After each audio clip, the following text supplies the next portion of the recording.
Minister Sita. Wish list, very quickly, if you will, your wish list in terms of what you expect from this year's budget. Well, I expect three things quickly. One is the reforms in the agriculture, investment in the infrastructure, and then rural tourism and rural industrialization, the creation of jobs, and then making the burden of compliance to a lighter rather. It should be tied but light. Fair enough. Ms. Jahagirdar, you get the last word very quickly, if you will, as to your expectations as an industry stakeholder. I think it's time for India to hit escape velocity. I think we've got all the sort of ingredients for it. We've got a stable economy, inflation is under control. We are growing. I think the China +1 can really be our moment in the sun. And I think the government should enable by being, more sort of business friendly, by being, lighter on compliances, the rigidity that is set in.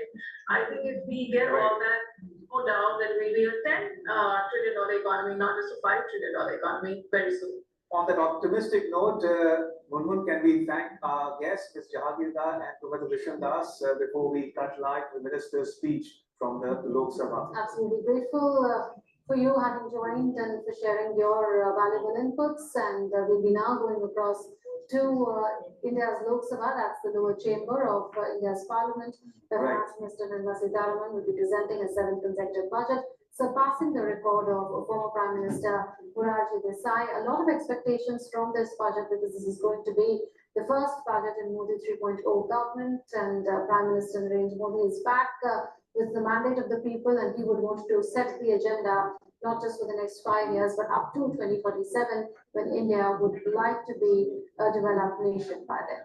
One minister in particular who would be watching with interest is Railway Minister Ashwini Vaishnav.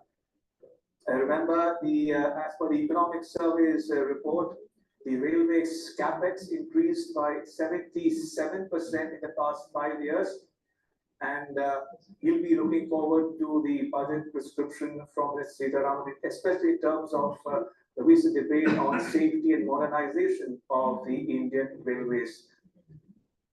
Right, so we'll be cutting live very soon to the Lok Sabha.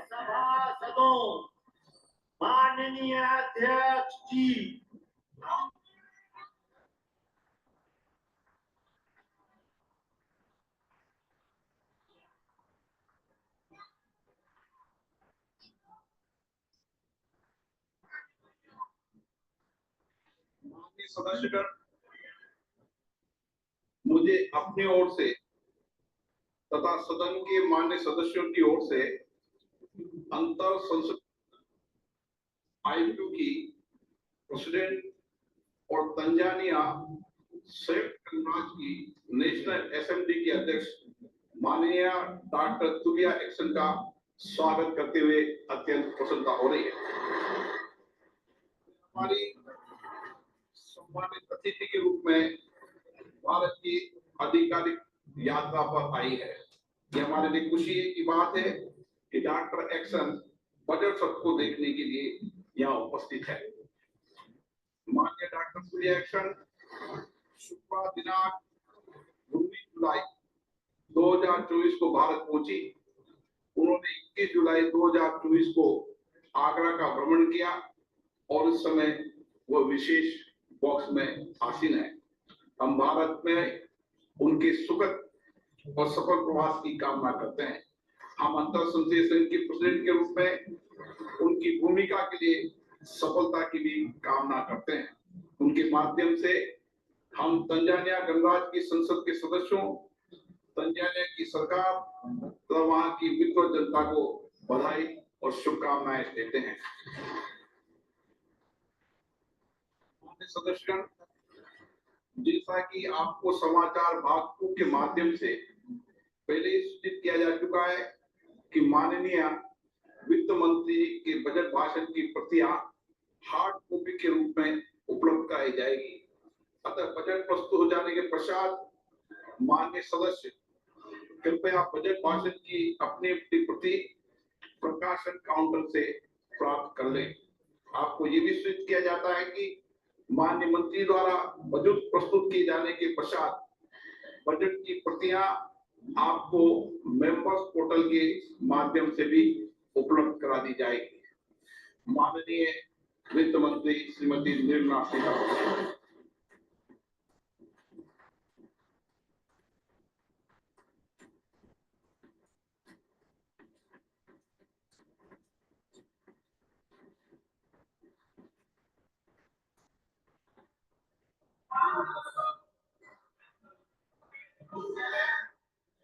Honorable Speaker, I present the budget for 24-25.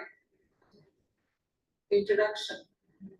The people of India have reposed their faith in the government led by Honorable Prime Minister Shri Narendra Modi and re-elected it for a historic third term under his leadership.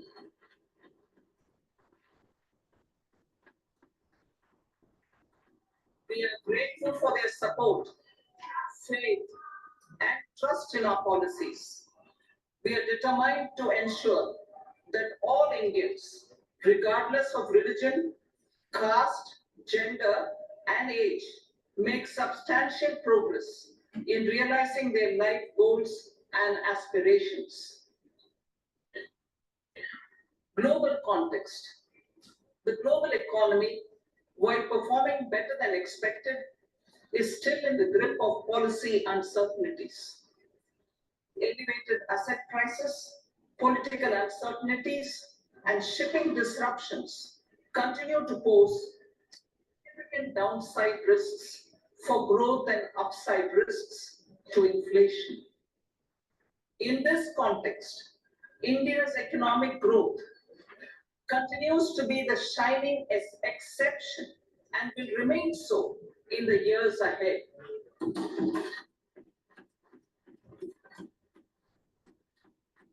India's inflation continues to be low, stable, and moving towards the 4% target. Core inflation, that is non-food and non-fuel, currently is 3.1%. Steps are being taken to ensure supplies of perishable goods reach markets adequately. Interim budget. As mentioned in the interim budget, we need to focus on four major castes, namely the Garib, Mahilaye, Yuva, and Annadata, the poor, women, youth, and the farmer. For Annadata, we announced higher minimum support prices a month ago for all major crops, delivering on the promise of at least a 50% margin over costs. Pradhan Mantri Garib Kalyan Anna Yojana was extended for 5 years, benefiting more than 80 crore people. Administrative actions for approval and implementation of various schemes announced in the interim budget are well underway. The required allocations have been made. Budget theme. Turning attention to the full year and beyond in this budget, we particularly focus on employment, MSMEs, and the middle class.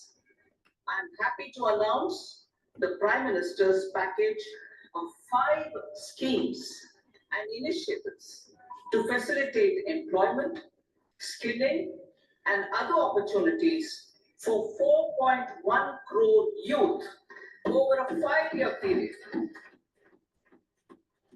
with a central outlay of 2 lakh crore rupees. I will speak about them shortly, while more details may be seen in the annexure.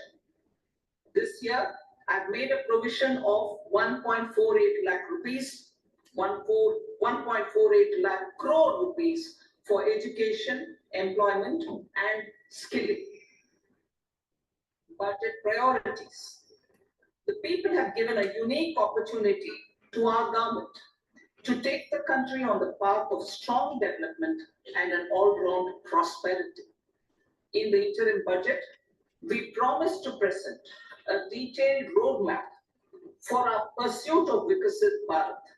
In line with the strategy set out in the interim budget, this budget envisages sustained efforts on the following 9 priorities for generating ample opportunities for all. Number 1, productivity and resilience in agriculture. Number 2, employment and skilling. Number 3, inclusive human resource development and social justice. 4, manufacturing and services. 5, urban development. 6, energy security. 7, infrastructure.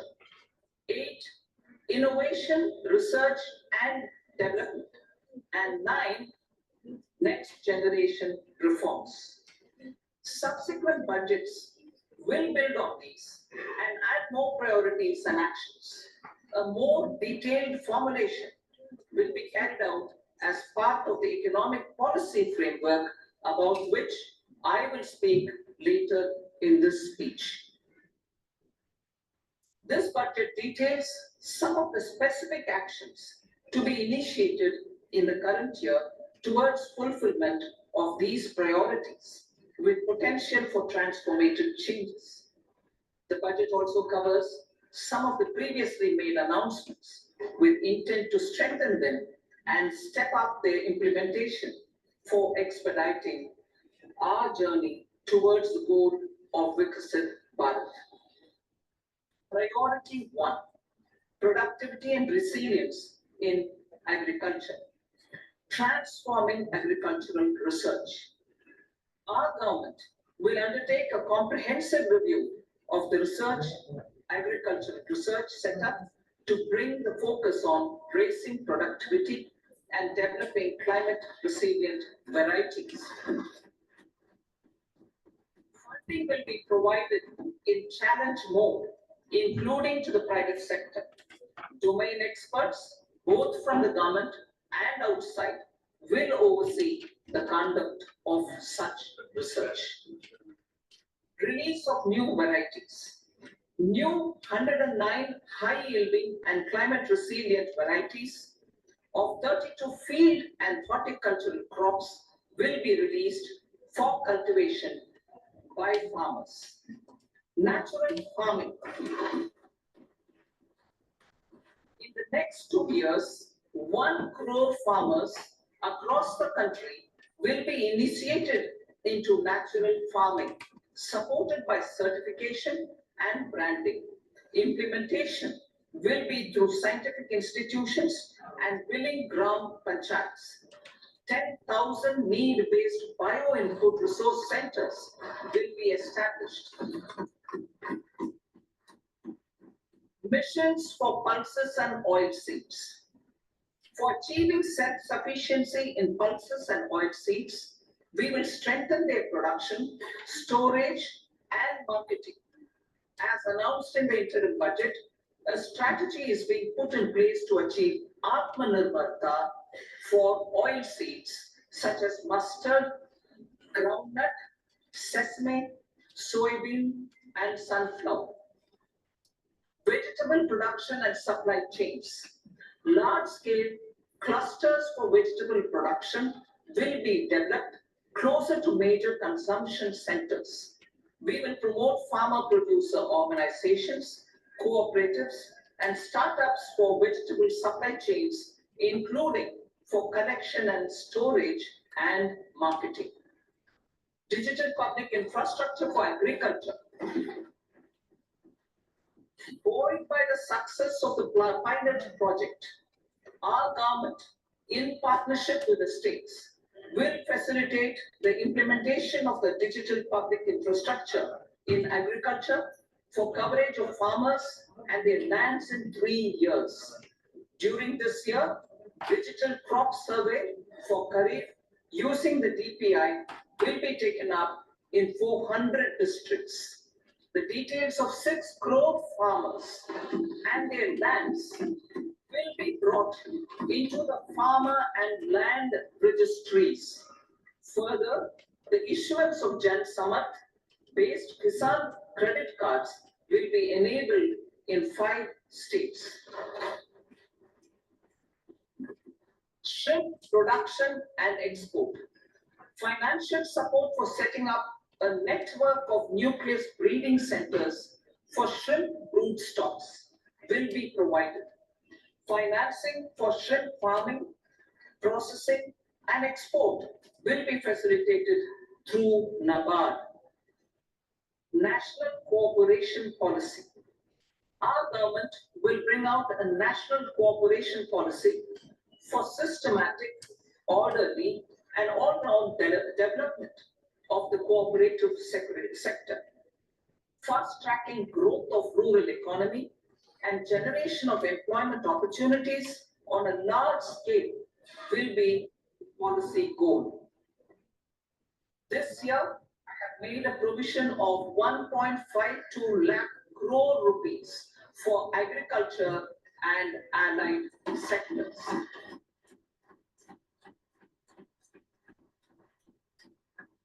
Priority 2, employment and skilling. Employment linked incentive. Our government will implement following 3 schemes for employment linked incentive as part of the Prime Minister's package. These will be based on enrollment in the EPFO and focus on recognition of first-time employees and support to employees and employers. Scheme A, first-timers. This scheme will provide 1 month wage to all persons newly entering the workforce in all formal sectors.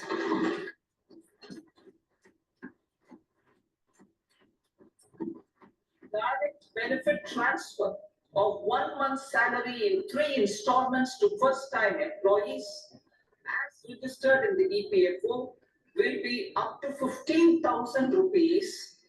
The eligibility limit will be a salary of 1 lakh per month.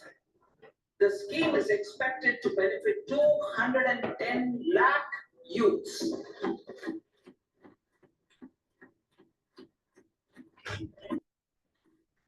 Scheme B, job creation in manufacturing. This scheme will incentivize additional employment in the manufacturing sector linked to the employment of first-time employees. An incentive will be provided at specified scale directly both to the employee and the employer with respect to the EPFO contribution in the first 4 years of employment. The scheme is expected to benefit 30 lakh youth entering employment and their employees.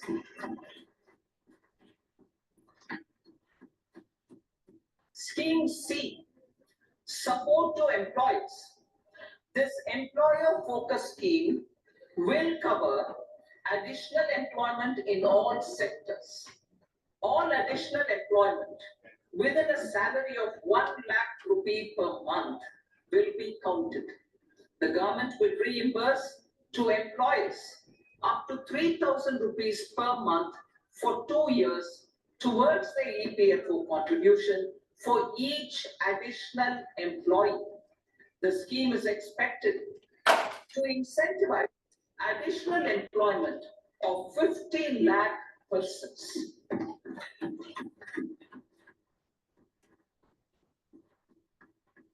Participation of women in the workforce. We will facilitate higher participation of women in the workforce through setting up of working women hostels in collaboration with industry and establishing creches. In addition, the partnership will seek to organize women-specific skilling programs and promotion of market access for women SHG enterprises. Skilling program. I'm happy to announce a new centrally sponsored scheme. The 4th scheme under the Prime Minister's package for skilling and collaboration with state governments and industry. 20 lakh youth will be skilled over a 5-year period.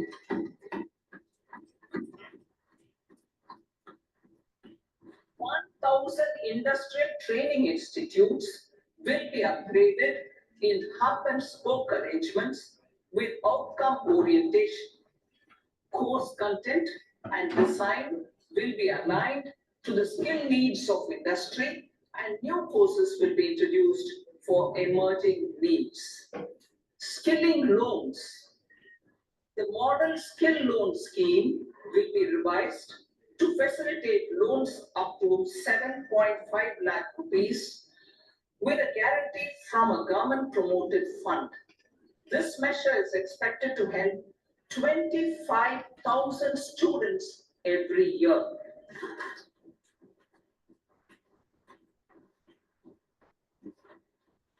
Education loans. For helping our youth who have not been eligible for any benefit under government schemes and policies, I am happy to announce a financial support for loans up to 10 lakh rupees for higher education in domestic institutions.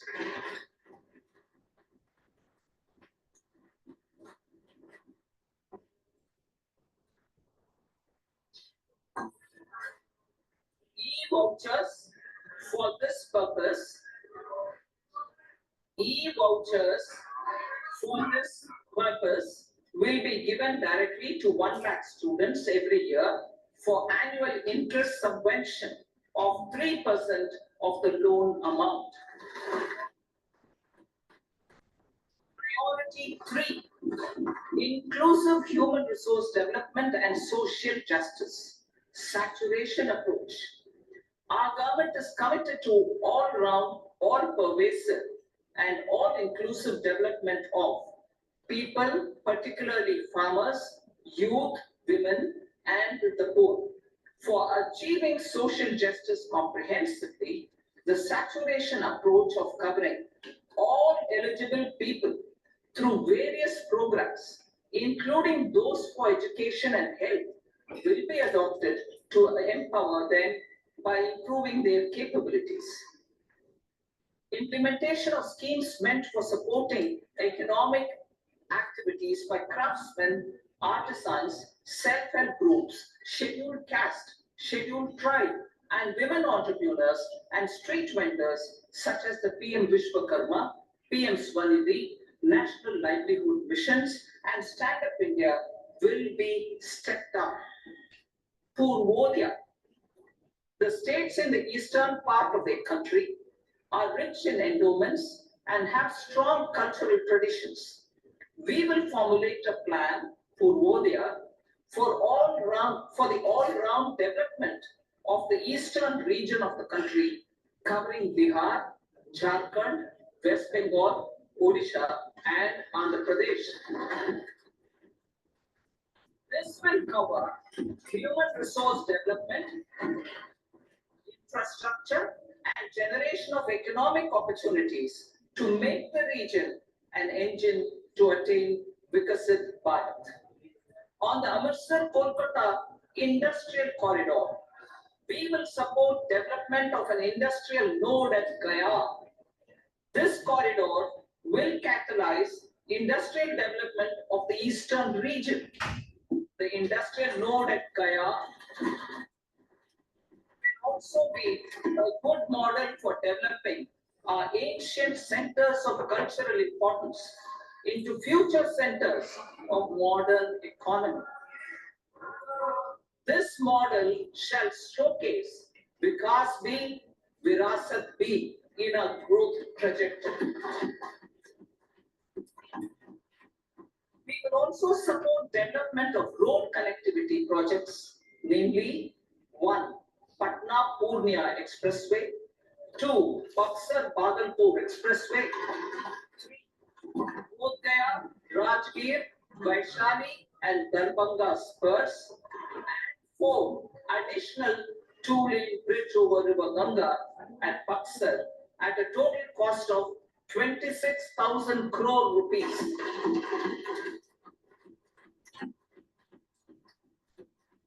Power projects, including setting up of a new 2,400 megawatt power plant at Pir Painti, will be taken up at a cost of 21,400 crore rupees.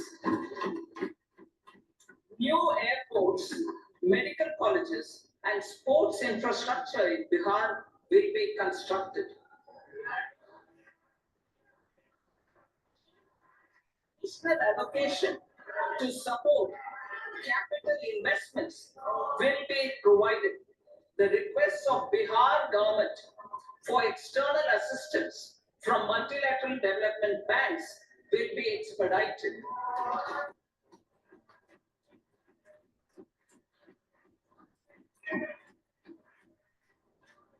Andhra Pradesh Reorganization Act. Government has made concerted efforts to fulfill the commitments in Andhra Pradesh Reorganization Act.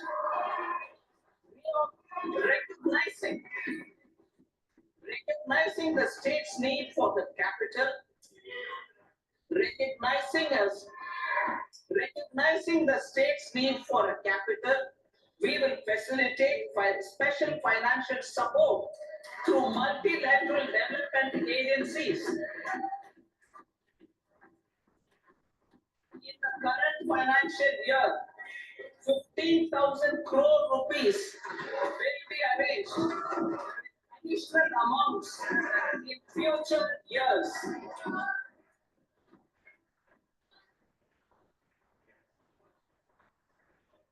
Our government is fully committed to early completion of the Podavaram irrigation project, which is the lifeline for Andhra Pradesh and its farmers. This will facilitate our country's food security as well. Under the Andhra Pradesh Reorganization Act, for promoting industrial development, funds will be provided for essential infrastructure such as water, power, railways, and roads. In Kopparthi node on the Visakhapatnam-Chennai industrial corridor and Varavakal node on the Hyderabad-Bengaluru industrial corridor. Additional allocation will be provided this year towards capital investment for economic growth. Grants for backward regions of Rayalaseema, Prakasham, North Coastal Andhra, as stated in the Act, will be provided. Awas Yojana.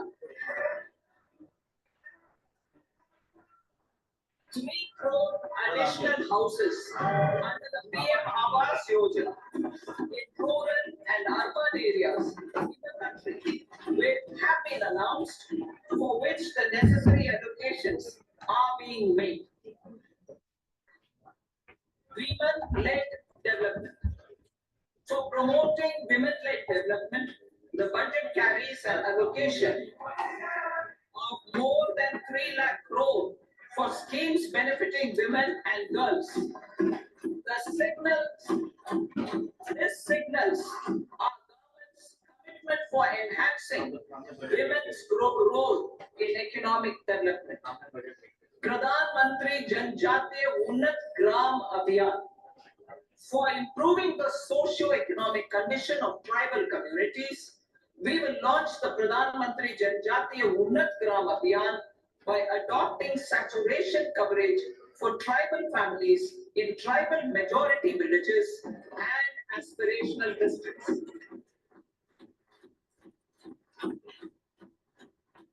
This will cover 63,000 villages, benefiting 5 crore tribal people. Bank branches in northeastern region. More than 100 branches of India Post Payment Bank will be set up in the northeast region to expand the banking services. This year, I have made a provision of 2.66 lakh crore rupees for rural development, including rural infrastructure. Priority 4, manufacturing and services. Support for promotion of MSMEs. This budget provides special attention to MSMEs and manufacturing, particularly labor-intensive manufacturing.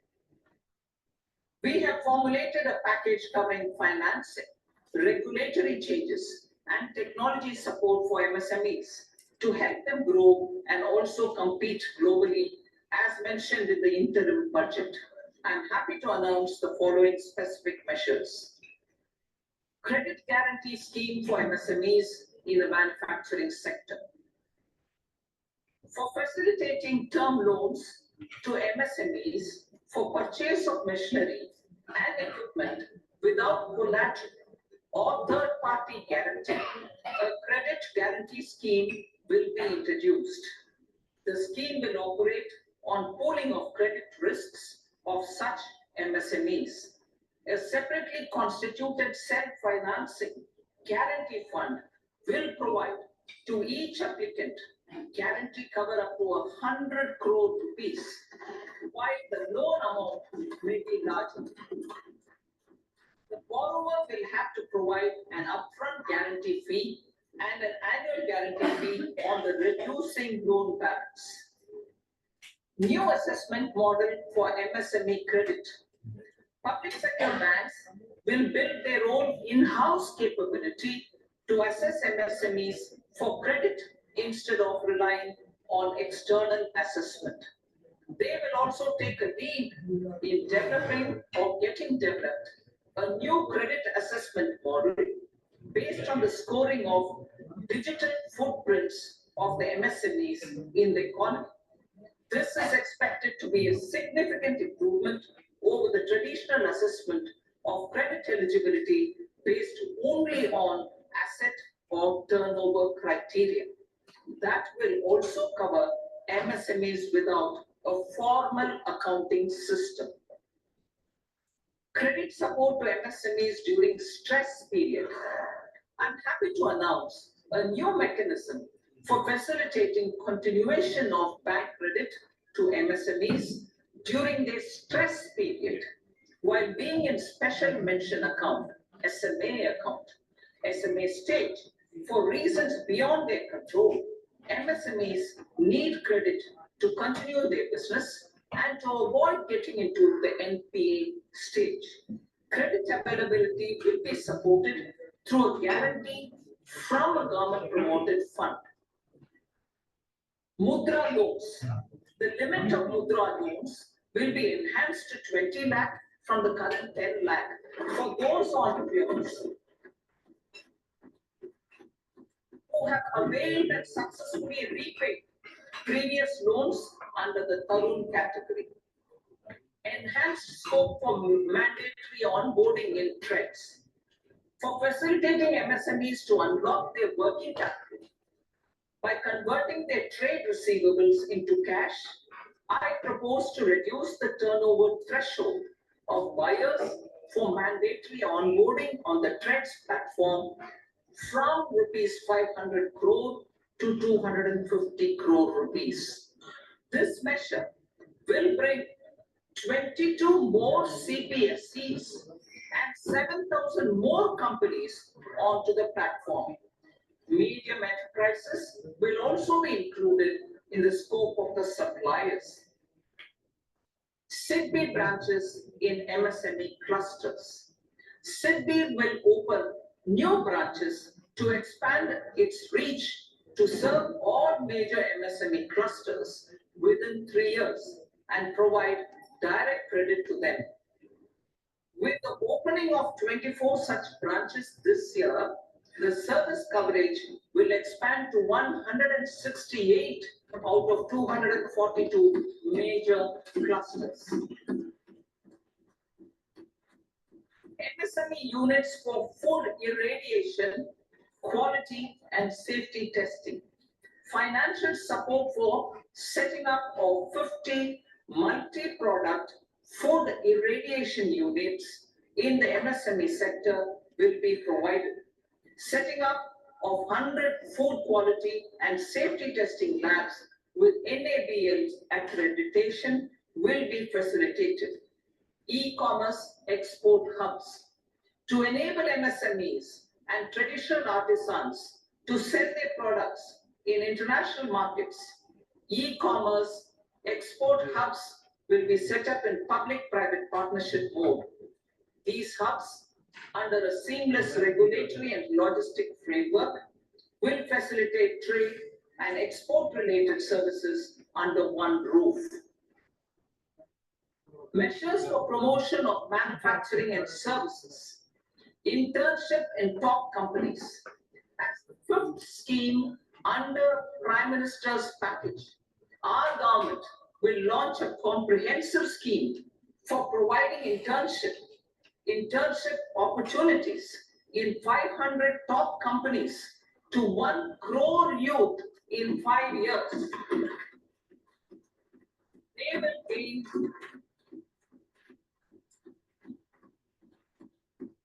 will gain exposure for 12 months to real-life business environment, varied professions, and employment opportunities.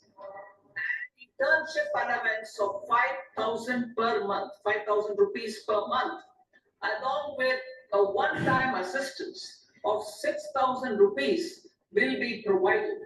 Companies will be expected to bear the training cost and 10% of their internship cost from their CSR funds. Industrial parks. Our government will facilitate development of investment-ready, plug-and-play industrial parks with complete infrastructure in or near 100 cities in partnership with the states and private sector by better using town planning schemes. 12 industrial parks under the National Industrial Corridor Development Program also will be sanctioned.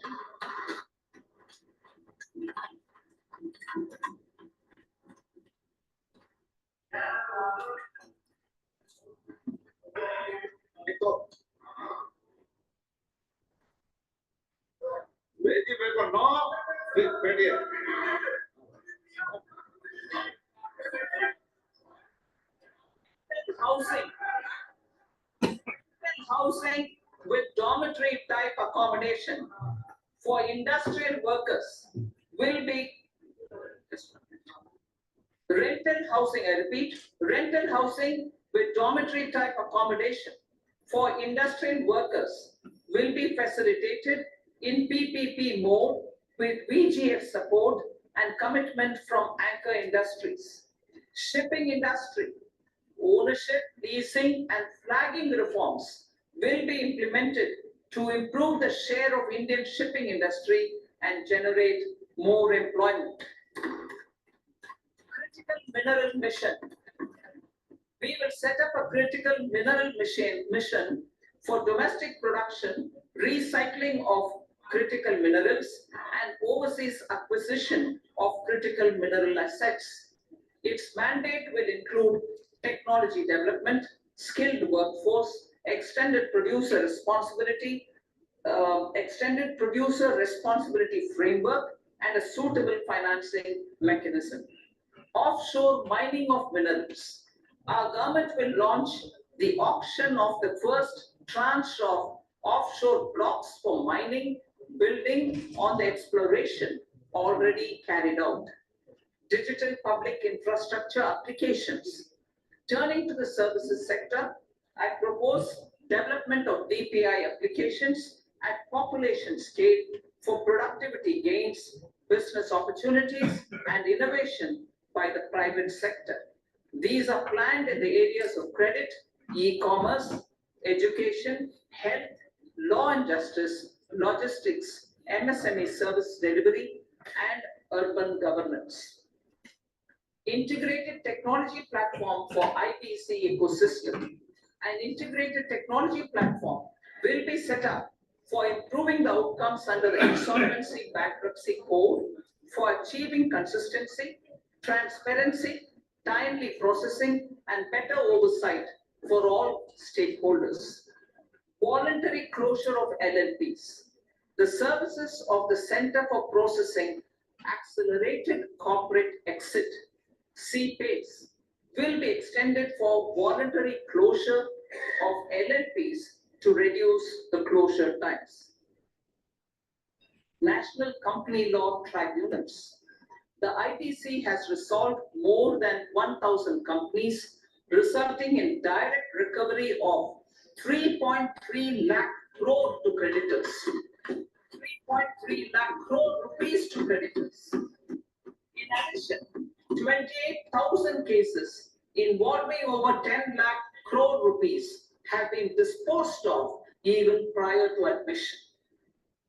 Appropriate changes to the IBC, reforms and strengthening of the tribunal and appellate tribunals will be initiated to speed up insolvency resolution. Additional tribunals will be established. Out of those, some will be notified to decide cases exclusively under the Companies Act. Debt recovery. Steps for reforming and strengthening debt recovery tribunals will be taken. Additional tribunals will be established to speed up recovery. Priority 5, urban development. Cities as growth hubs.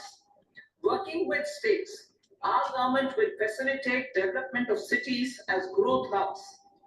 This will be achieved through economic and transit planning and orderly development of peri-urban areas utilizing town planning schemes.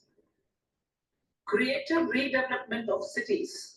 For creative brownfield redevelopment of existing cities with a transformative impact, our government will formulate a framework for enabling policies, market-based mechanisms, and regulation.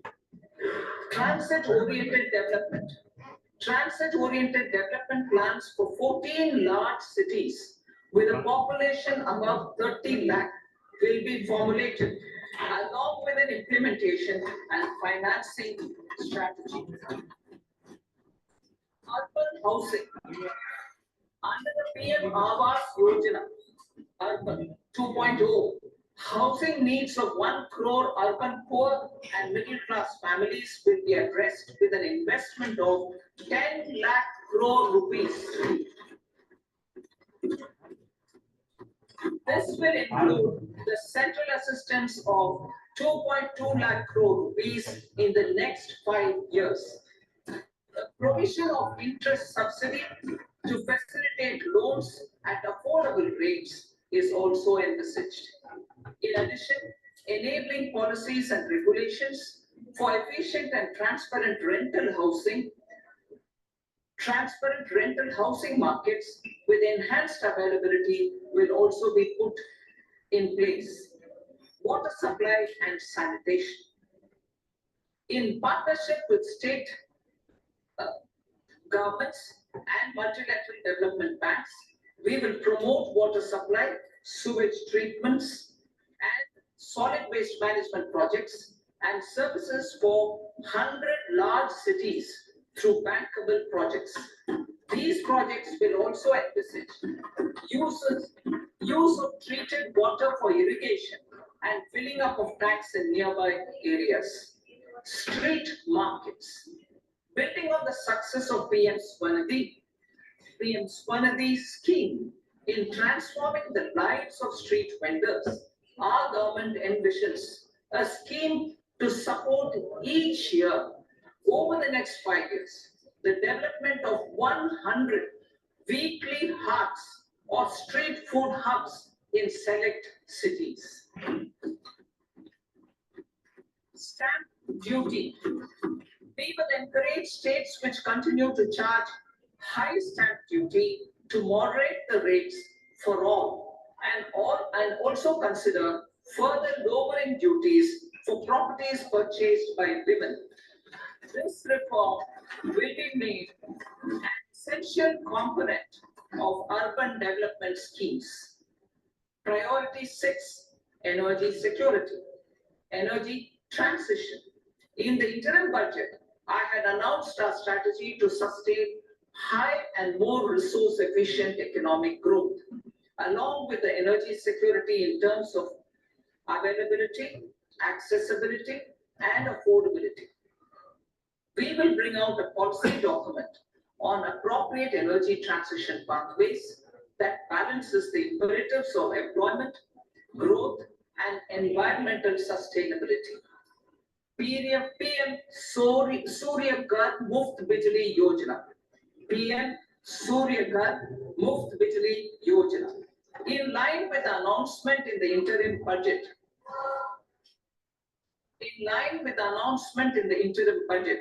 PM Surya Ghar Muft Bijli Yojana has been launched to install rooftop solar plants to enable 1 crore households obtain free electricity up to 300 units every month. The scheme has generated remarkable response with more than 1.28 crore registrations and 14 lakh applications, and we will further encourage it. Pumped storage policy. A policy for promoting pumped storage projects will be brought out for electricity storage and facilitating smooth integration of the growing share of renewable energy with its variable and intermittent nature in the overall energy mix. Research and development of small and modular nuclear reactors. Nuclear energy is expected to form a very significant part of the energy mix for Viksit Bharat. Towards that pursuit, our government will partner with the private sector for 1. Setting up Bharat Small Reactors. 2. Research and development of Bharat Small Modular Reactor. And 3. Research and development of newer technologies for nuclear energy. The R&D funding announced in the interim budget will be made available for this sector also. Advanced ultra supercritical thermal power plants. The development of indigenous technology for advanced ultra supercritical thermal power plants with much higher efficiency has been completed. A joint venture between NTPC and BHEL will set up a full-scale 800 megawatt commercial plant using AUSC technology. The government will provide the required fiscal support. Moving forward, development of indigenous capacity for the production of high-grade steel and other advanced metallurgy materials for these plants will result in strong spin-off benefits for the economy. Roadmap for hard-to-abate industries. A roadmap for moving the hard-to-abate industries from energy efficiency targets to emission targets will be formulated. Appropriate regulations for transition of these industries from the current perform, achieve, and trade mode to Indian carbon market mode will be put in place. Support to traditional micro and small industries. An investment grade energy audit of traditional micro and small industries in 60 clusters, including brass and ceramic, will be facilitated. Financial support will be provided for shifting them to cleaner forms of energy and implementation of energy efficiency measures. The scheme will be replicated in another 100 clusters in the next phase. Priority 7. Infrastructure investment by central government. Significant investment the central government has made over the years in building and improving infrastructure has had a strong multiplier effect on the economy. We will endeavor to maintain strong fiscal support for infrastructure over the next 5 years in conjunction with imperatives of other priorities and fiscal consolidation.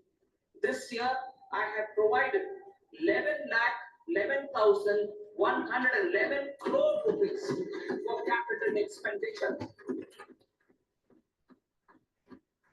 This would be 3.4% of our GDP. Infrastructure investment by state governments. We will encourage states to provide support of similar scale for infrastructure, subject to their development priorities.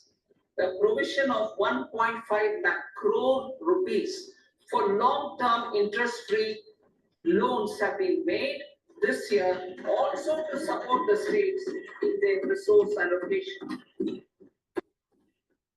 Private investment in infrastructure.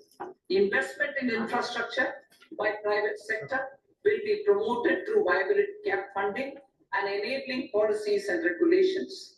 A market-based financing framework will be brought out. Pradhan Mantri Gram Sadak Yojana. Phase 4 of the PMGSY will be launched to provide all-weather connectivity to 25,000 rural habitations, which have become eligible in view of their population increase. Irrigation and flood mitigation. Bihar has frequently suffered from floods, many of them originating outside the country. Plans to build flood control structures in Nepal are yet to progress. Our government, through the accelerated irrigation benefit program and other sources, will provide financial support for projects with estimated cost of 11,500 crore rupees,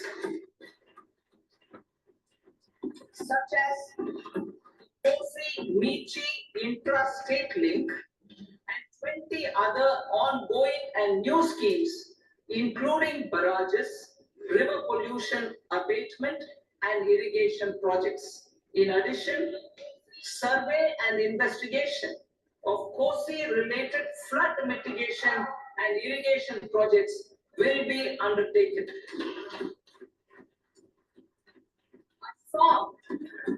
Assam grapples with floods every year by the Brahmaputra River and its tributaries originating outside India. We will provide assistance to Assam for flood management and related projects.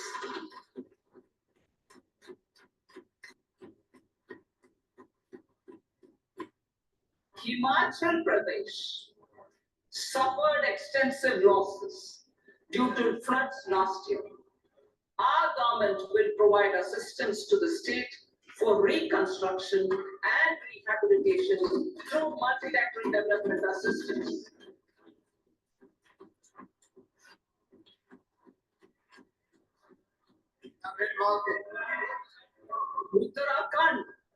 Uttarakhand too suffered losses due to cloudbursts and massive landslides.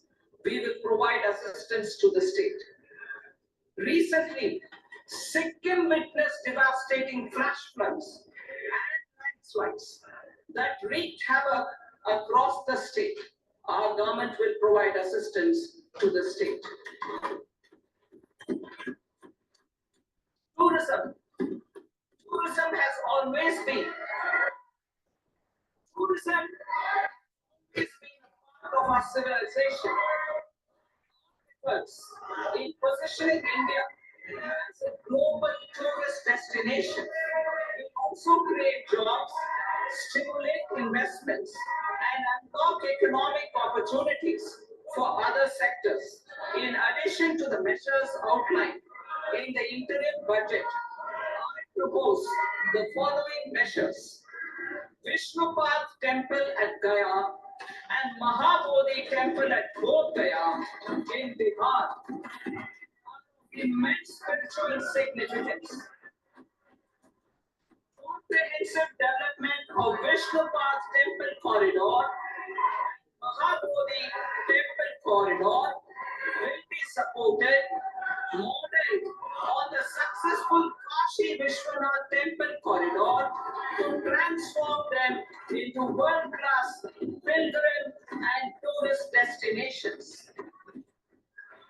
Large-scale holds immense religious significance for Hindus, Buddhists, and Jains. The 20th Tirthankara Muniswarata temple in the Jain temple complex is ancient. The Saptarishi or the 7 hot springs form a warm water Brahmkund that is sacred. A comprehensive development initiative for Rajgir will be undertaken. Our government will support the development of Nalanda as a tourist center, besides reviving Nalanda University to its glorious stature. Odisha's scenic beauty, temples, monuments, craftsmanship, wildlife sanctuaries, natural landscapes, and pristine beaches make it an ultimate tourism destination. The government will provide assistance for their development to Odisha as well. Priority 8, innovation, research and development. We will operationalize the Anusandhan National Research Fund for basic research and prototype development. Further, we will set up a mechanism for spurring private sector driven research and innovation at commercial scale with a financing pool of 1 lakh crore rupees in line with announcement in the interim budget. Space economy, with our continued emphasis on expanding the space economy by 5 times in the next 10 years, a venture capital fund of 1,000 crore rupees will be set up. 9. Next generation reforms. Economic policy framework. We will formulate an economic policy framework to delineate the overarching approach to economic development and set the scope of the next generation of reforms for facilitating employment opportunities and sustaining high growth. Our government will initiate and incentivize reforms for 1. Improving productivity of factors of production, and 2. Facilitating markets and sectors to become more efficient. These reforms will cover all factors of production, namely land, labor, capital, and entrepreneurship, and technology as an enabler of improving total factor productivity and bridging inequality.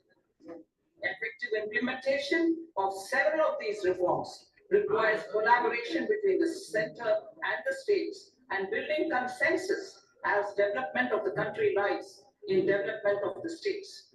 For promoting competitive federalism and incentivizing states for faster implementation of reforms, I propose to earmark a significant part of the 50-year interest-free loan. Working with the states, we will initiate the following reforms.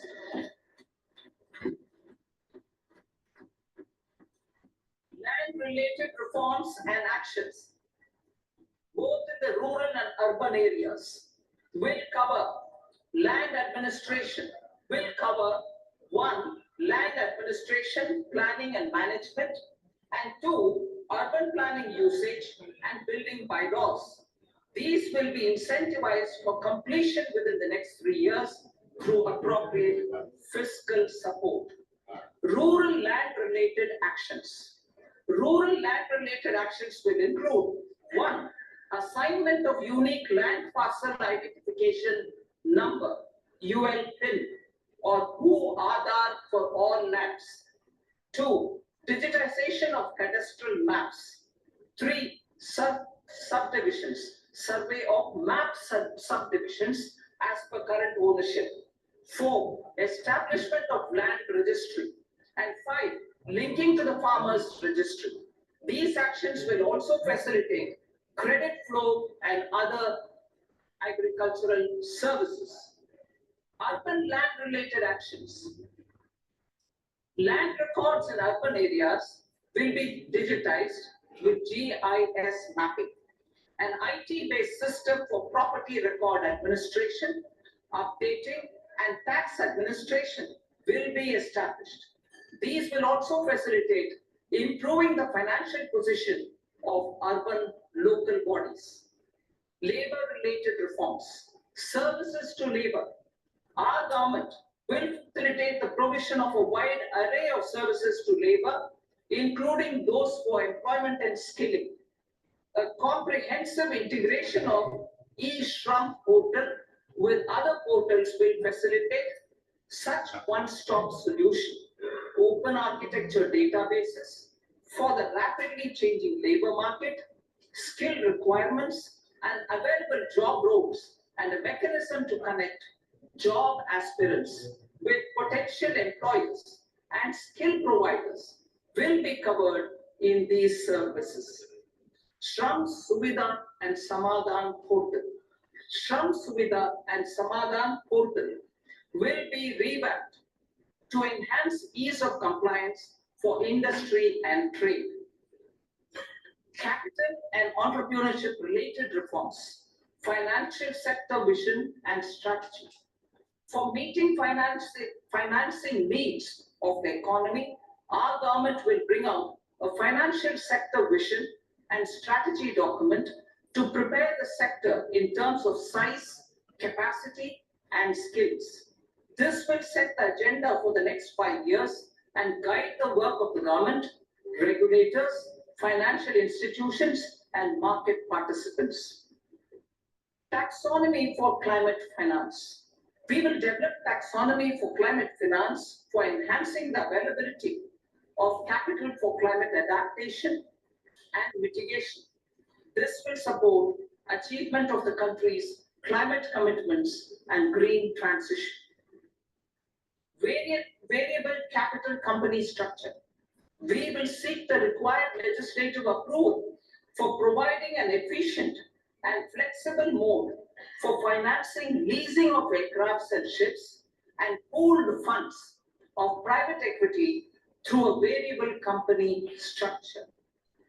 Foreign direct investment and overseas investment. The rules and regulations for foreign direct investment and overseas investments will be simplified to 1.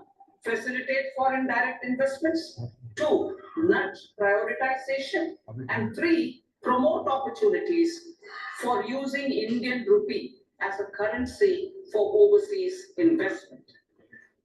NPS Vatsalya.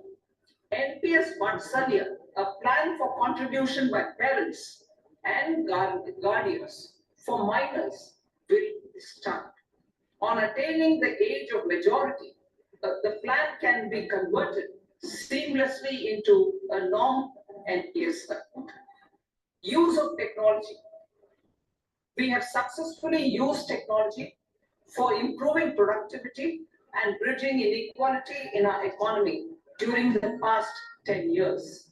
Public investment in digital infrastructure and innovations by the private sector have helped in improving access of all citizens, particularly the common people, to market resources, education, health and services. We step up adoption of technology towards digitalization of the economy. Ease of doing business. For enhancing ease of doing business, we are already working on the Jan Vishwas Bill 2.0. Further, states will be incentivized for implementation of the business reforms, action plans, and digitalization. Data and statistics.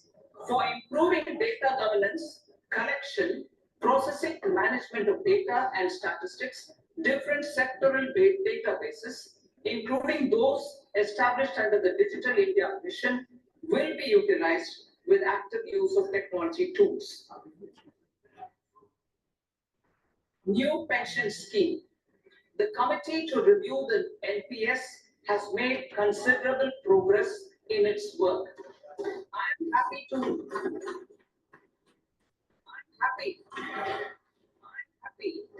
that the staff side of the National Council of the Joint Consultative Machinery for Central Government Employees has taken a constructive approach.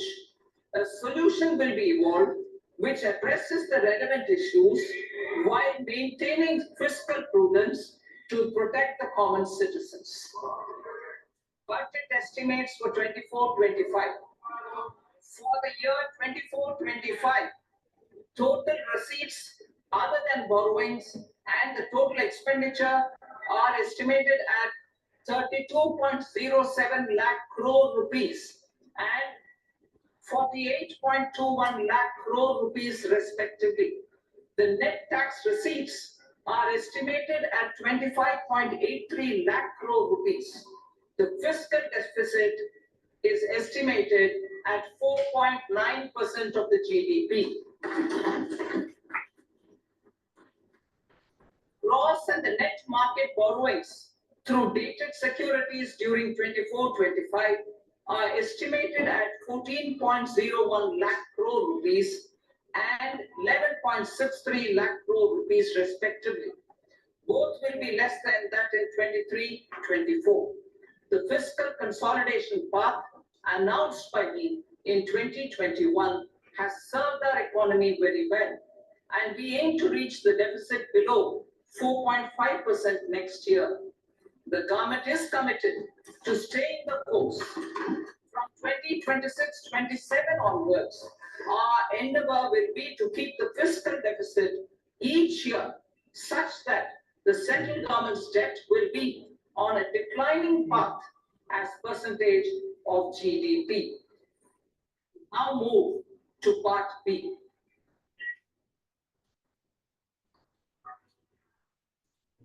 Indirect taxes. Sir, I start with GST. It has decreased tax incidence on the common man, reduced compliance burden and logistics cost for trade and industry, and enhanced revenues of the central and the state governments. It is a success of vast proportions. To multiply the benefits of GST, we will strive to further simplify and rationalize the tax structure and endeavor to expand it to the remaining sectors. My proposals for customs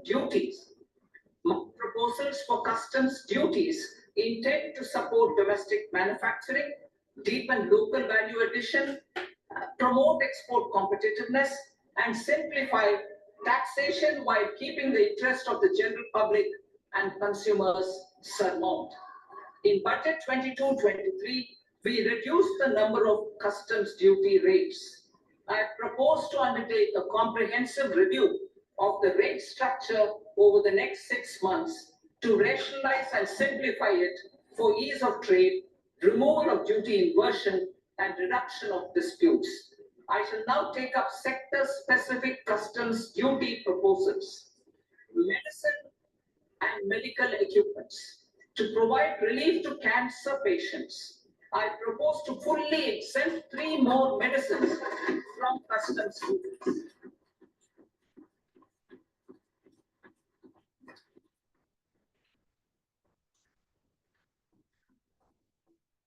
I also propose changes in the BCD on X-ray tubes and flat panel detectors for use in medical X-ray machines under the phased manufacturing program so as to synchronize them with the domestic capacity addition. Mobile phone and related parts. With a 3-fold increase in domestic production and almost a 100-fold jump in exports of mobile phones over the last 6 years, the Indian mobile industry has matured. In the interest of consumers, I now propose to reduce the BCD on mobile phone, mobile PCBA, and mobile charger to 15%. Critical minerals. Minerals such as lithium, copper, cobalt, and rare earth elements are critical for sectors like nuclear energy, renewable energy, space, defense, telecommunications, and high-tech electronics. I propose to fully exempt customs duties on 25 critical minerals and reduce BCD on 2 of them.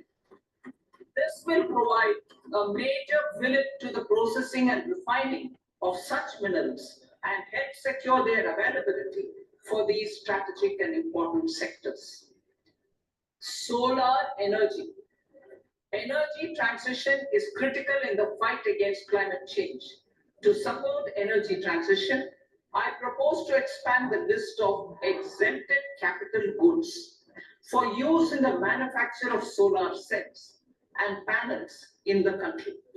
Further, in view of sufficient domestic manufacturing capacity of solar gas, glass and tinned copper interconnect, I propose not to extend the exemption of custom duties provided to them.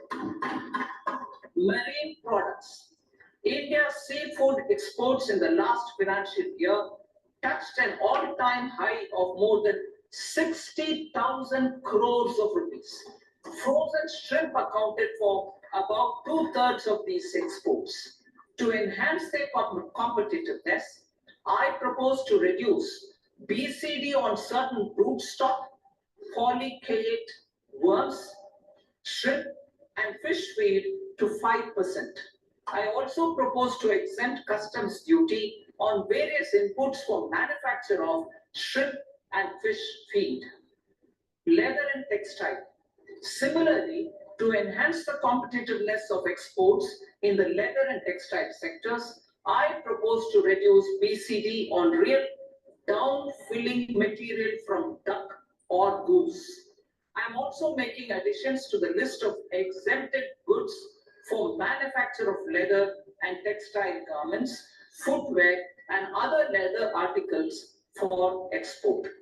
To rectify inversion in duty, I propose to reduce BCD subject to conditions on methylene diphenyl diisocyanate (MDI) for manufacture of spandex yarn from 7.5 to 5%. Furthermore, the export duty structure on raw hides, skin, and leather is proposed to be simplified and rationalized. Precious metals. To enhance domestic value addition in gold and precious metal jewelry in the country, I propose to reduce customs duties on gold and silver to 6% and that of platinum to 6.4%. Other metals, steel and copper are important raw materials. To reduce their cost of production, I propose to remove the BCD on ferronickel and blister copper. I am also continuing with nil BCD on ferrous scrap and nickel cathode and concessional BCD of 2.5% on copper scrap. Electronics. To increase value addition in the domestic electronics industry, I propose to remove the BCD subject to conditions on oxygen-free copper for manufacture of resistors. I also propose to exempt certain parts for manufacture of connectors. Chemicals and petrochemicals.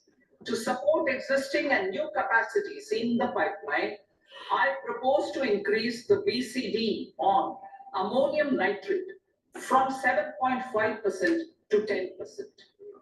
Plastics. PVC flex panels are non-biodegradable and hazardous for environment and health. To curb their imports, I propose to raise the BCD on them from 10 to 25%. Telecommunication equipment. To incentivize domestic manufacturing, I propose to increase the BCD from 10 to 15% on PCBA of specified telecom equipment. Trade facilitation. To promote domestic aviation and boat and ship MRO, I propose to extend the period for export of goods imported for repairs from 6 months to 1 year. I'll read that again. To promote domestic aviation and boat and ship maintenance, repair and operations, I propose to extend the period for export of goods imported for repairs from 6 months to 1 year. In the same way, I propose to extend the time limit for re-import of goods for repairs under warranty from 3 to 5 years. I now move to direct taxes. We will continue our efforts to simplify taxes, improve taxpayer services, provide tax certainty, and reduce litigation while enhancing revenues for funding the development and welfare schemes of the government. It has been our endeavor to simplify taxation. We have taken a number of measures in the last few years, including introduction of simplified tax regimes without exemptions and deductions for corporate tax and for personal income tax. This has been appreciated by taxpayers. 58% of corporate tax came from the simplified tax regime in the financial year 22-23. Similarly, as per data available till now, for the last fiscal, more than 2/3 have availed the new personal income tax regime. Comprehensive review of the Income Tax Act. I am now announcing a comprehensive review of the Income Tax Act 1961. The purpose is to make the act concise, lucid, easy to read and understand. This will reduce disputes and litigation, thereby providing tax certainty to the taxpayers. I will also bring down the demand embroiled in litigation. It is proposed to be completed in 6 months. A beginning is being made in the finance bill by simplifying the tax regime for charities, tedious rate structures, provisions of reassessment and search provisions, and capital gains taxation. Simplification for charities and tedious. 2 tax exemption regimes. The 2 tax exemption regimes for charities are proposed to be merged into one. The 5% tedious rate on many payments is being merged into the 2% tedious rate, and the 20% tedious rate on repurchase of units by mutual funds or UTI is being withdrawn. Tedious rate on e-commerce operators is proposed to be reduced from 1 to 0.1%. Moreover, credit of TCS is proposed to be given in the TDS to be deducted on salary. Further, I propose to decriminalize delay for payment of TDS up to the due date of filing statement for the same. I also plan to provide a standard operating procedure for TDS defaults and simplify and rationalize the compounding guidelines for such defaults. Simplification of reassessment. I propose to thoroughly simplify the provisions for reopening and reassessment. An assessment hereinafter can be reopened beyond 3 years from the end of the assessment year only if the escaped income is 50 lakh rupees or more, up to a maximum period of 5 years from the end of the assessment year. Even in such cases, a time limit of 6 years before the year of the search, as against the existing time limit of 10 years, is being proposed. This will reduce tax uncertainty and disputes. Simplification and rationalization of capital gains. Capital gains taxation is also proposed to be hugely simplified. Short-term gains on certain financial assets shall henceforth attract a tax rate of 20%, while that on all other financial assets and all non-financial assets shall continue to attract the applicable tax rate. Long-term gains on all financial and non-financial assets, on the other hand, will attract a tax rate of 12.5%. For the benefit of the lower and the middle income classes, I propose to increase the limit of exemption of capital gains on certain financial assets to 1.25 lakh rupees per year. In financial assets held for more than a year will be classified as long-term, while unlisted financial assets and all non-financial assets will have to be held for at least 2 years to be classified as long-term. Unlisted bonds and debentures, debt mutual funds, and market-linked debentures, irrespective of holding period, however, will attract tax on capital gains at applicable rates. Taxpayer services. All the major taxpayer services under GST and most services under customs and income tax have been digitalized. All remaining services of customs and income tax, including rectification and order giving effect to appellate orders, shall be digitalized and made paperless over the next 2 years. Litigation and appeals. While our concerted efforts to reduce pendency of appeals at various appellate fora are beginning to show good results, it will continue to engage our highest attention. To dispose of the backlog of first appeals, I plan to deploy more officers to hear and decide such appeals, especially those with large tax effect.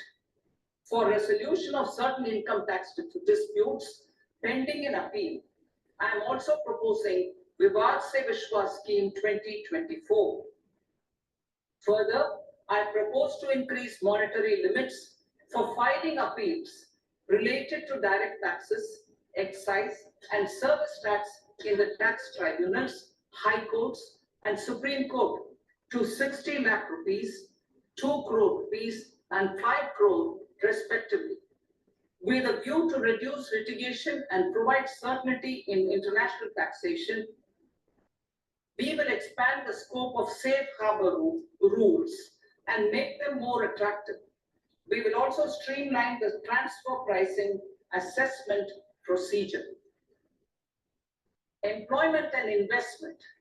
I have a few proposals to promote investment and foster employment. First of all, to bolster the Indian startup ecosystem, boost the entrepreneurial spirit, and to support innovation, I propose to abolish the so-called angel tax for all classes of investors. Second, there is tremendous potential for cruise tourism in India.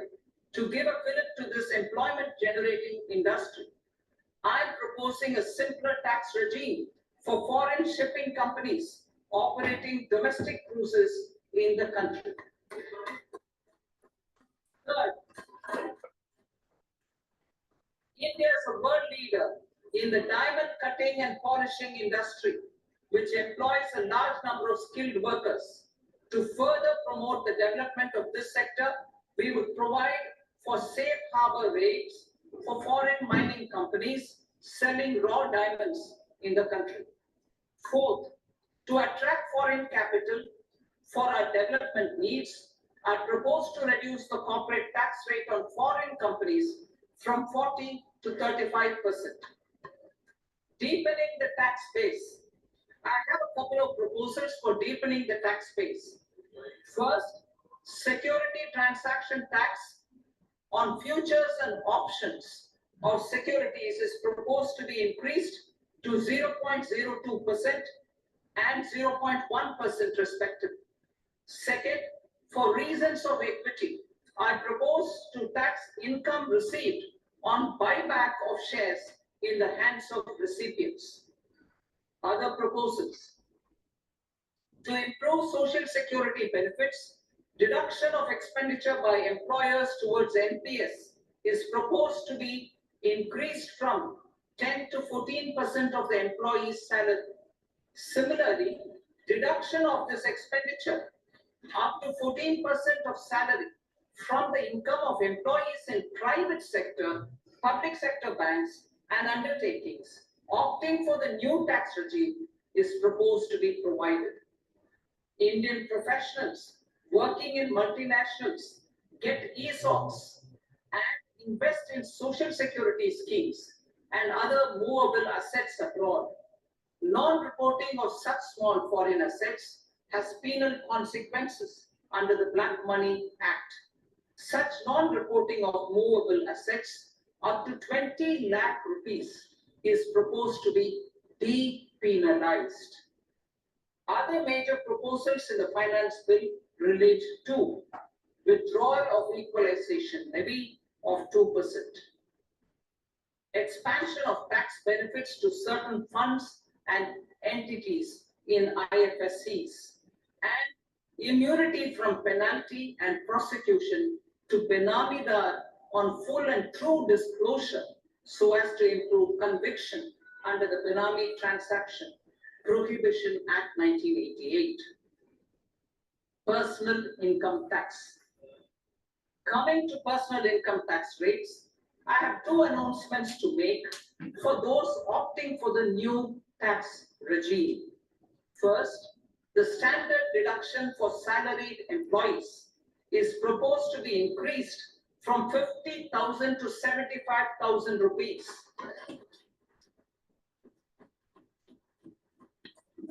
Similarly, deduction on family pension for pensioners is proposed to be enhanced from 15,000 to 25,000 rupees. This will provide relief to about 4 crore salaried individuals and pensioners.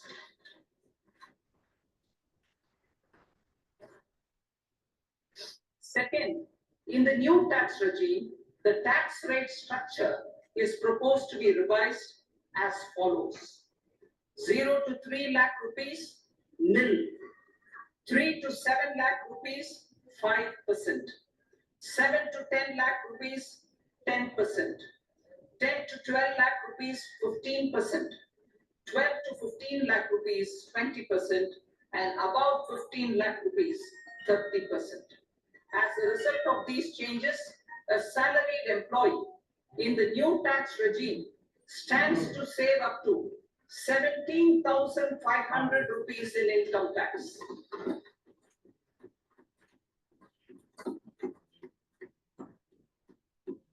Apart from these, I'm also making some other changes as given in the annexure. As a result of these proposals, revenue of about 37,000 crore, that is 29,000 crore in direct taxes and 8,000 crore in indirect taxes will be foregone, while revenue of about 30,000 crore rupees will be additionally mobilized. Thus, the total revenue foregone is about 7,000 crores annually. Mr. Speaker, sir, with this, I commend the budget to this august house. Jai Hind.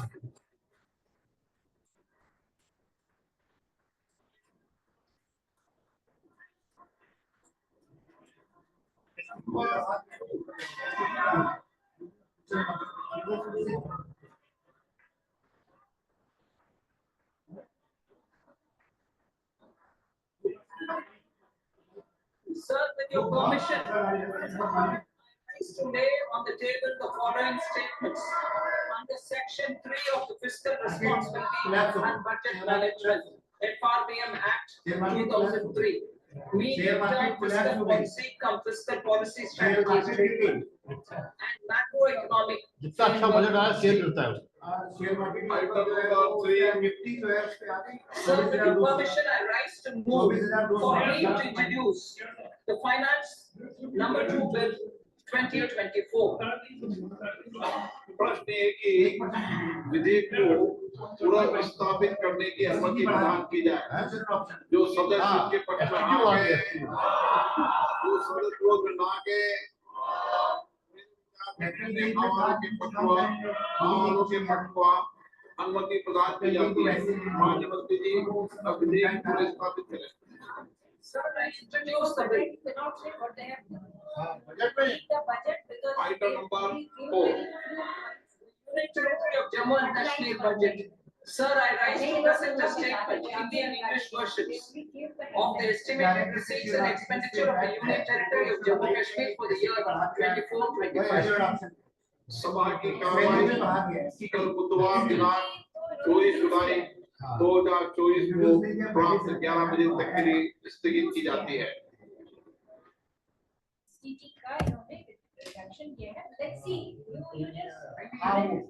Just इसके जो future option में पहले जो है बहुत कम उसका लगता था उसका वैसे जब भी शेयर मार्केट बजट अच्छा आता है शेयर मार्केट गिरता है शेयर मार्केट में मत जाइए। शेयर मार्केट एक्चुअली दो तीन चीजों पे चलता है। एक तो जो ये फॉरेन इन्वेस्टमेंट है वो तो इन्होंने फिस्कल लिक्विडिटी काफी year of the June. So our president is also there. Secretary is there. तो अभी 10-15 मिनट के लिए बजट के ऊपर थोड़ा डिस्कस कर लेते हैं कि और होगा क्या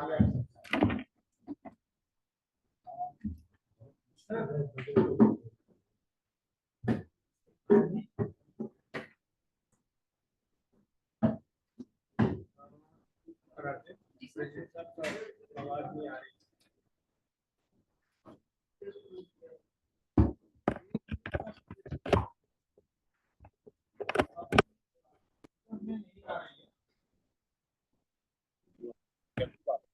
आ रही है।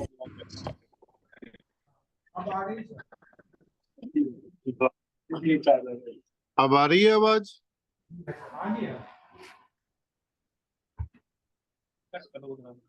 Am I audible? हाँ, लेकिन मेरे को आप लोगों की आवाज नहीं आ रही है, या तो आपके माइक दूर है। हेलो हेलो हेलो ये आ रही है आवाज ना।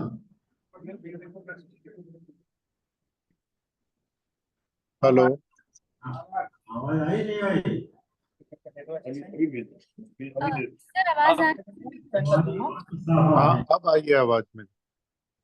सबसे पहले तो आज की मीटिंग में उपस्थित हमारे past president Ganesh ji, VK Agarwal जी, और मैं समझता हूँ मैं तीसरा चेहरा नहीं समझ पा रहा, राजीव बंसल जी, हमारे डिविजनल चेयरमैन अदनान और वैभव, और कौन कौन है मैं सब ठीक ना आप सभी को। अच्छा, मिस्टर वाधवा और मैं तो Sanjay Gupta and the oldest member 20 year old member of IEA. Okay, आप सभी को मेरा प्रणाम नमन, और सबसे पहले तो थैंक यू, आभार देना चाहूंगा आप सभी का। आप सभी लोगों ने यूनियन बजट में पार्टिसिपेट किया 24-25 के, और मैं देख रहा था काफी ध्यान से आप सब लोग ना सिर्फ सुन रहे थे बल्कि उसमें कुछ पॉइंट्स भी नोट हो रहे थे। तो मैं वर्मा जी आपसे रिक्वेस्ट करूंगा कि हर एक का सबसे पहले हम अपने पास्ट प्रेसिडेंट गणेश जी के से स्टार्ट करके हर एक का क्या व्यू है एमएसएमई के बारे में, क्या हमारे लिए हित में है, क्या अहित में इन्होंने वो दी है, एक बार सभी का सुन लें। फिर उसके बाद मैं कंक्लूडिंग करके, हमारे सीनियर वाइस प्रेसिडेंट भी जुड़े हुए हैं, जनरल सेक्रेटरी भी जुड़े हुए हैं, और मेरे ख्याल से एमएसएमई पॉलिसी पे मिस्टर प्रदीप गुप्ता भी जुड़े हुए हैं। तो आप सब लोगों के व्यूज आने के बाद फिर हम एक कंक्लूडिंग अपना स्टेटमेंट तैयार करके जल्द से जल्द अपने सभी चैप्टर चेयरपर्सन्स को भेजेंगे, जिससे हम एक आवाज और एक विचार के साथ रख पाए। वर्मा जी, मैं रिक्वेस्ट करूंगा अपने गणेश जी से। हमसे आप क्या सुनोगे? बजट में बस खाली एसएमई सुनाई दिया, काफी इतना कह सकते हैं। कई जगह प्रपोजल्स दिए हैं उन्होंने, तो जब तक सामने लिखा हुआ नहीं होगा तो याद रखना बड़ा मुश्किल है इसके बारे में बोलना। और जो कुछ याद रखने वाले लिखे भाई थे वो चले गए। तो ये है, देखो डिवीजन चेयरमैन ये शायद कुछ बताने को मूड में है, इसकी सुन लो। अध्यक्ष जी, आपका बहुत बहुत स्वागत है। बजट में बहुत कुछ तो एमएसएमई के लिए नहीं था। मैडम ने बहुत शॉर्ट में पॉइंट ले लेकर सब जल्दी जल्दी बजट को समेटा है। लेकिन जो थोड़ा बहुत भी छोटे उद्यमियों के लिए, एमएसएमई के लिए समझ में आया है वो ये कि जैसे इन्होंने कहा कि हम सेफ्टी की ब्रांचों का विस्तारीकरण करेंगे और जगह जगह हर सिटी में उसको ज्यादा से ज्यादा बढ़ाएंगे, जिससे सस्ती दर पे एमएसएमईज को लोन उपलब्ध हो पाए। तो मुझे लगता है एक अच्छा कदम होगा, क्योंकि सिडबी एक ऐसा बैंक है जो और बैंकों की अपेक्षा वो हमें काफी कम रेट ऑफ इंटरेस्ट पे और बहुत ज्यादा कॉम्प्लायंस के बिना लोन देता है। दूसरा इन्होंने ट्रेड्स पे बात करी है कि हम एमएसएमई की सारी पेमेंट्स को ट्रेड्स पे लाएंगे, और उसमें टर्नओवर का जो क्लॉज था इन्होंने उसको कम किया है कि हम कम टर्नओवर को भी साथ में ऐड करेंगे। तो उसमें मेरी मतलब मुझे ये कहना था कि उसपे जो ये रेट ऑफ इंटरेस्ट लेते हैं उसको भी इनको जीरो कर देना चाहिए, तभी उसका फायदा मिल पाएगा। अगर रेट ऑफ इंटरेस्ट लेकर ही हमें हमारे बिल्स कैश करेंगे ट्रेड्स पे तो उसका कोई बहुत बेनिफिट नहीं है। तीसरा उसमें प्राइवेसी की भी एक डिमांड थी कि हमारे बिल्स जब ट्रेड्स पे जाते हैं तो वो ओपन हो जाते हैं। मेनली टेंडर्स बेस्ड काम में ये एक बहुत बड़ी प्रॉब्लम रहती है, रेट लीक होने वाली। तो ये भी बात थी। बाकी इंडस्ट्रियल पार्क्स की घोषणा पिछले बजट में भी हुई थी, इस बार भी करी है। एक हमारे लखनऊ में भी पार्क की घोषणा इन्होंने की थी कि टेक्सटाइल पार्क बनाएंगे जिसमें आज तक एक ईंट नहीं लगी है। तो पार्कों की घोषणा सर इस बार भी हुई है, अब देखिए कब तक क्या होता है। और इसके अलावा कुछ फाइनेंशियल मार्केट में जो है थोड़ा उथल पुथल इन्होंने किया है। जितना मैं सुन पाया मैडम के, मुझे लगा है कि नैनो में इन्होंने एसटीटी को बढ़ाया है, जिसकी वजह से शेयर मार्केट्स में भी कोलैप्स थोड़ा बहुत हुआ है। और लोगों ने ये अपेक्षा करी थी कि कैपिटल गेन टैक्स घटाएंगे, लेकिन उन्होंने उसको भी एज इट इज रखा है। इसके अलावा इंडिविजुअल पे इन्होंने जो भी बात की, हमेशा हर बार नए रेजिम की बात करते हैं, और हम बिजनेसमैन मुझे लगता है मैक्सिमम ओल्ड वाले पे ही फॉलो करते हैं। इन्होंने जब भी बात करते हैं तो नए पे बात करते हैं, तो नए वाले ही टैक्स रेजिम पे इन्होंने बात करी कि नए वाली जो सेकंड इनकम टैक्स की वो है उस पे हम छूट दे रहे हैं। तो उसका कोई बहुत बेनिफिट एमएसएमईज को नहीं मिलेगा। इंडिविजुअल्स के लिए वो ठीक है, लेकिन बिजनेसमैन के लिए हमेशा पुरानी वाली ही आइडिया ठीक रहती है। जी सर, थैंक यू। हेलो। अध्यक्ष जी, मैं कुछ फोकस करना चाह रहा था एमएसएमई के लिए। राजीव जी ने थोड़ा किया है जी। बजट एमएसएमई के लिए, तो मैं इसको अच्छा कहूंगा, क्योंकि सबसे बड़ी चीज उसमें एमएसएमई के लिए कोई नेगेटिव बात नहीं है। अब जो एमएसएमई को जो दिया हुआ है क्रेडिट करने के लिए, मैन्युफैक्चरिंग में इसका एलोकेशन बढ़ा दिया है, गारंटी फीस भी रिड्यूस की हुई है। आपका एमएसएमई के लिए स्ट्रेस फंड दे दिया है, नहीं एमएसएमई गोल्ड स्ट्रेस फंड, तो उसके लिए भी कुछ स्पेशल फंड इन्होंने किए हुए हैं। मुद्रा को भी इन्होंने 10 लाख से लेकर 20 लाख बढ़ा दिया है। और कुछ basic provisions like creches, like women hostels, women dormitories जो प्राइवेट पार्टनरशिप्स में आए हुए हैं रहने के लिए, तो इन्होंने इंट्रोड्यूस किया हुआ है। सिडबी का राजीव जी ने शेयर कर दिया है, they are opening more branch to finance the and कुछ माइक्रो इंडस्ट्रीज को भी लाए हैं। और थ्रू आउट पूरे बजट में काफी क्या नाम हाईवेज पे और पूरे ऑल ओवर इंडिया में काफी इंडस्ट्रियल पार्क, इंडस्ट्रियल हब को काफी डेवलप कर रहे हैं। जैसे बहुत गया में कोई जो कलकत्ता सारे इनवे में काफी इंडस्ट्रियल पार्क्स को उन्होंने डेवलप कर रहे हैं इनवे में।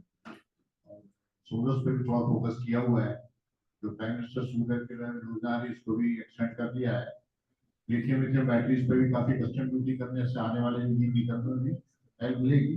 आई थिंक इंडस्ट्रीज के लिए it is a good budget for my view. Thank you.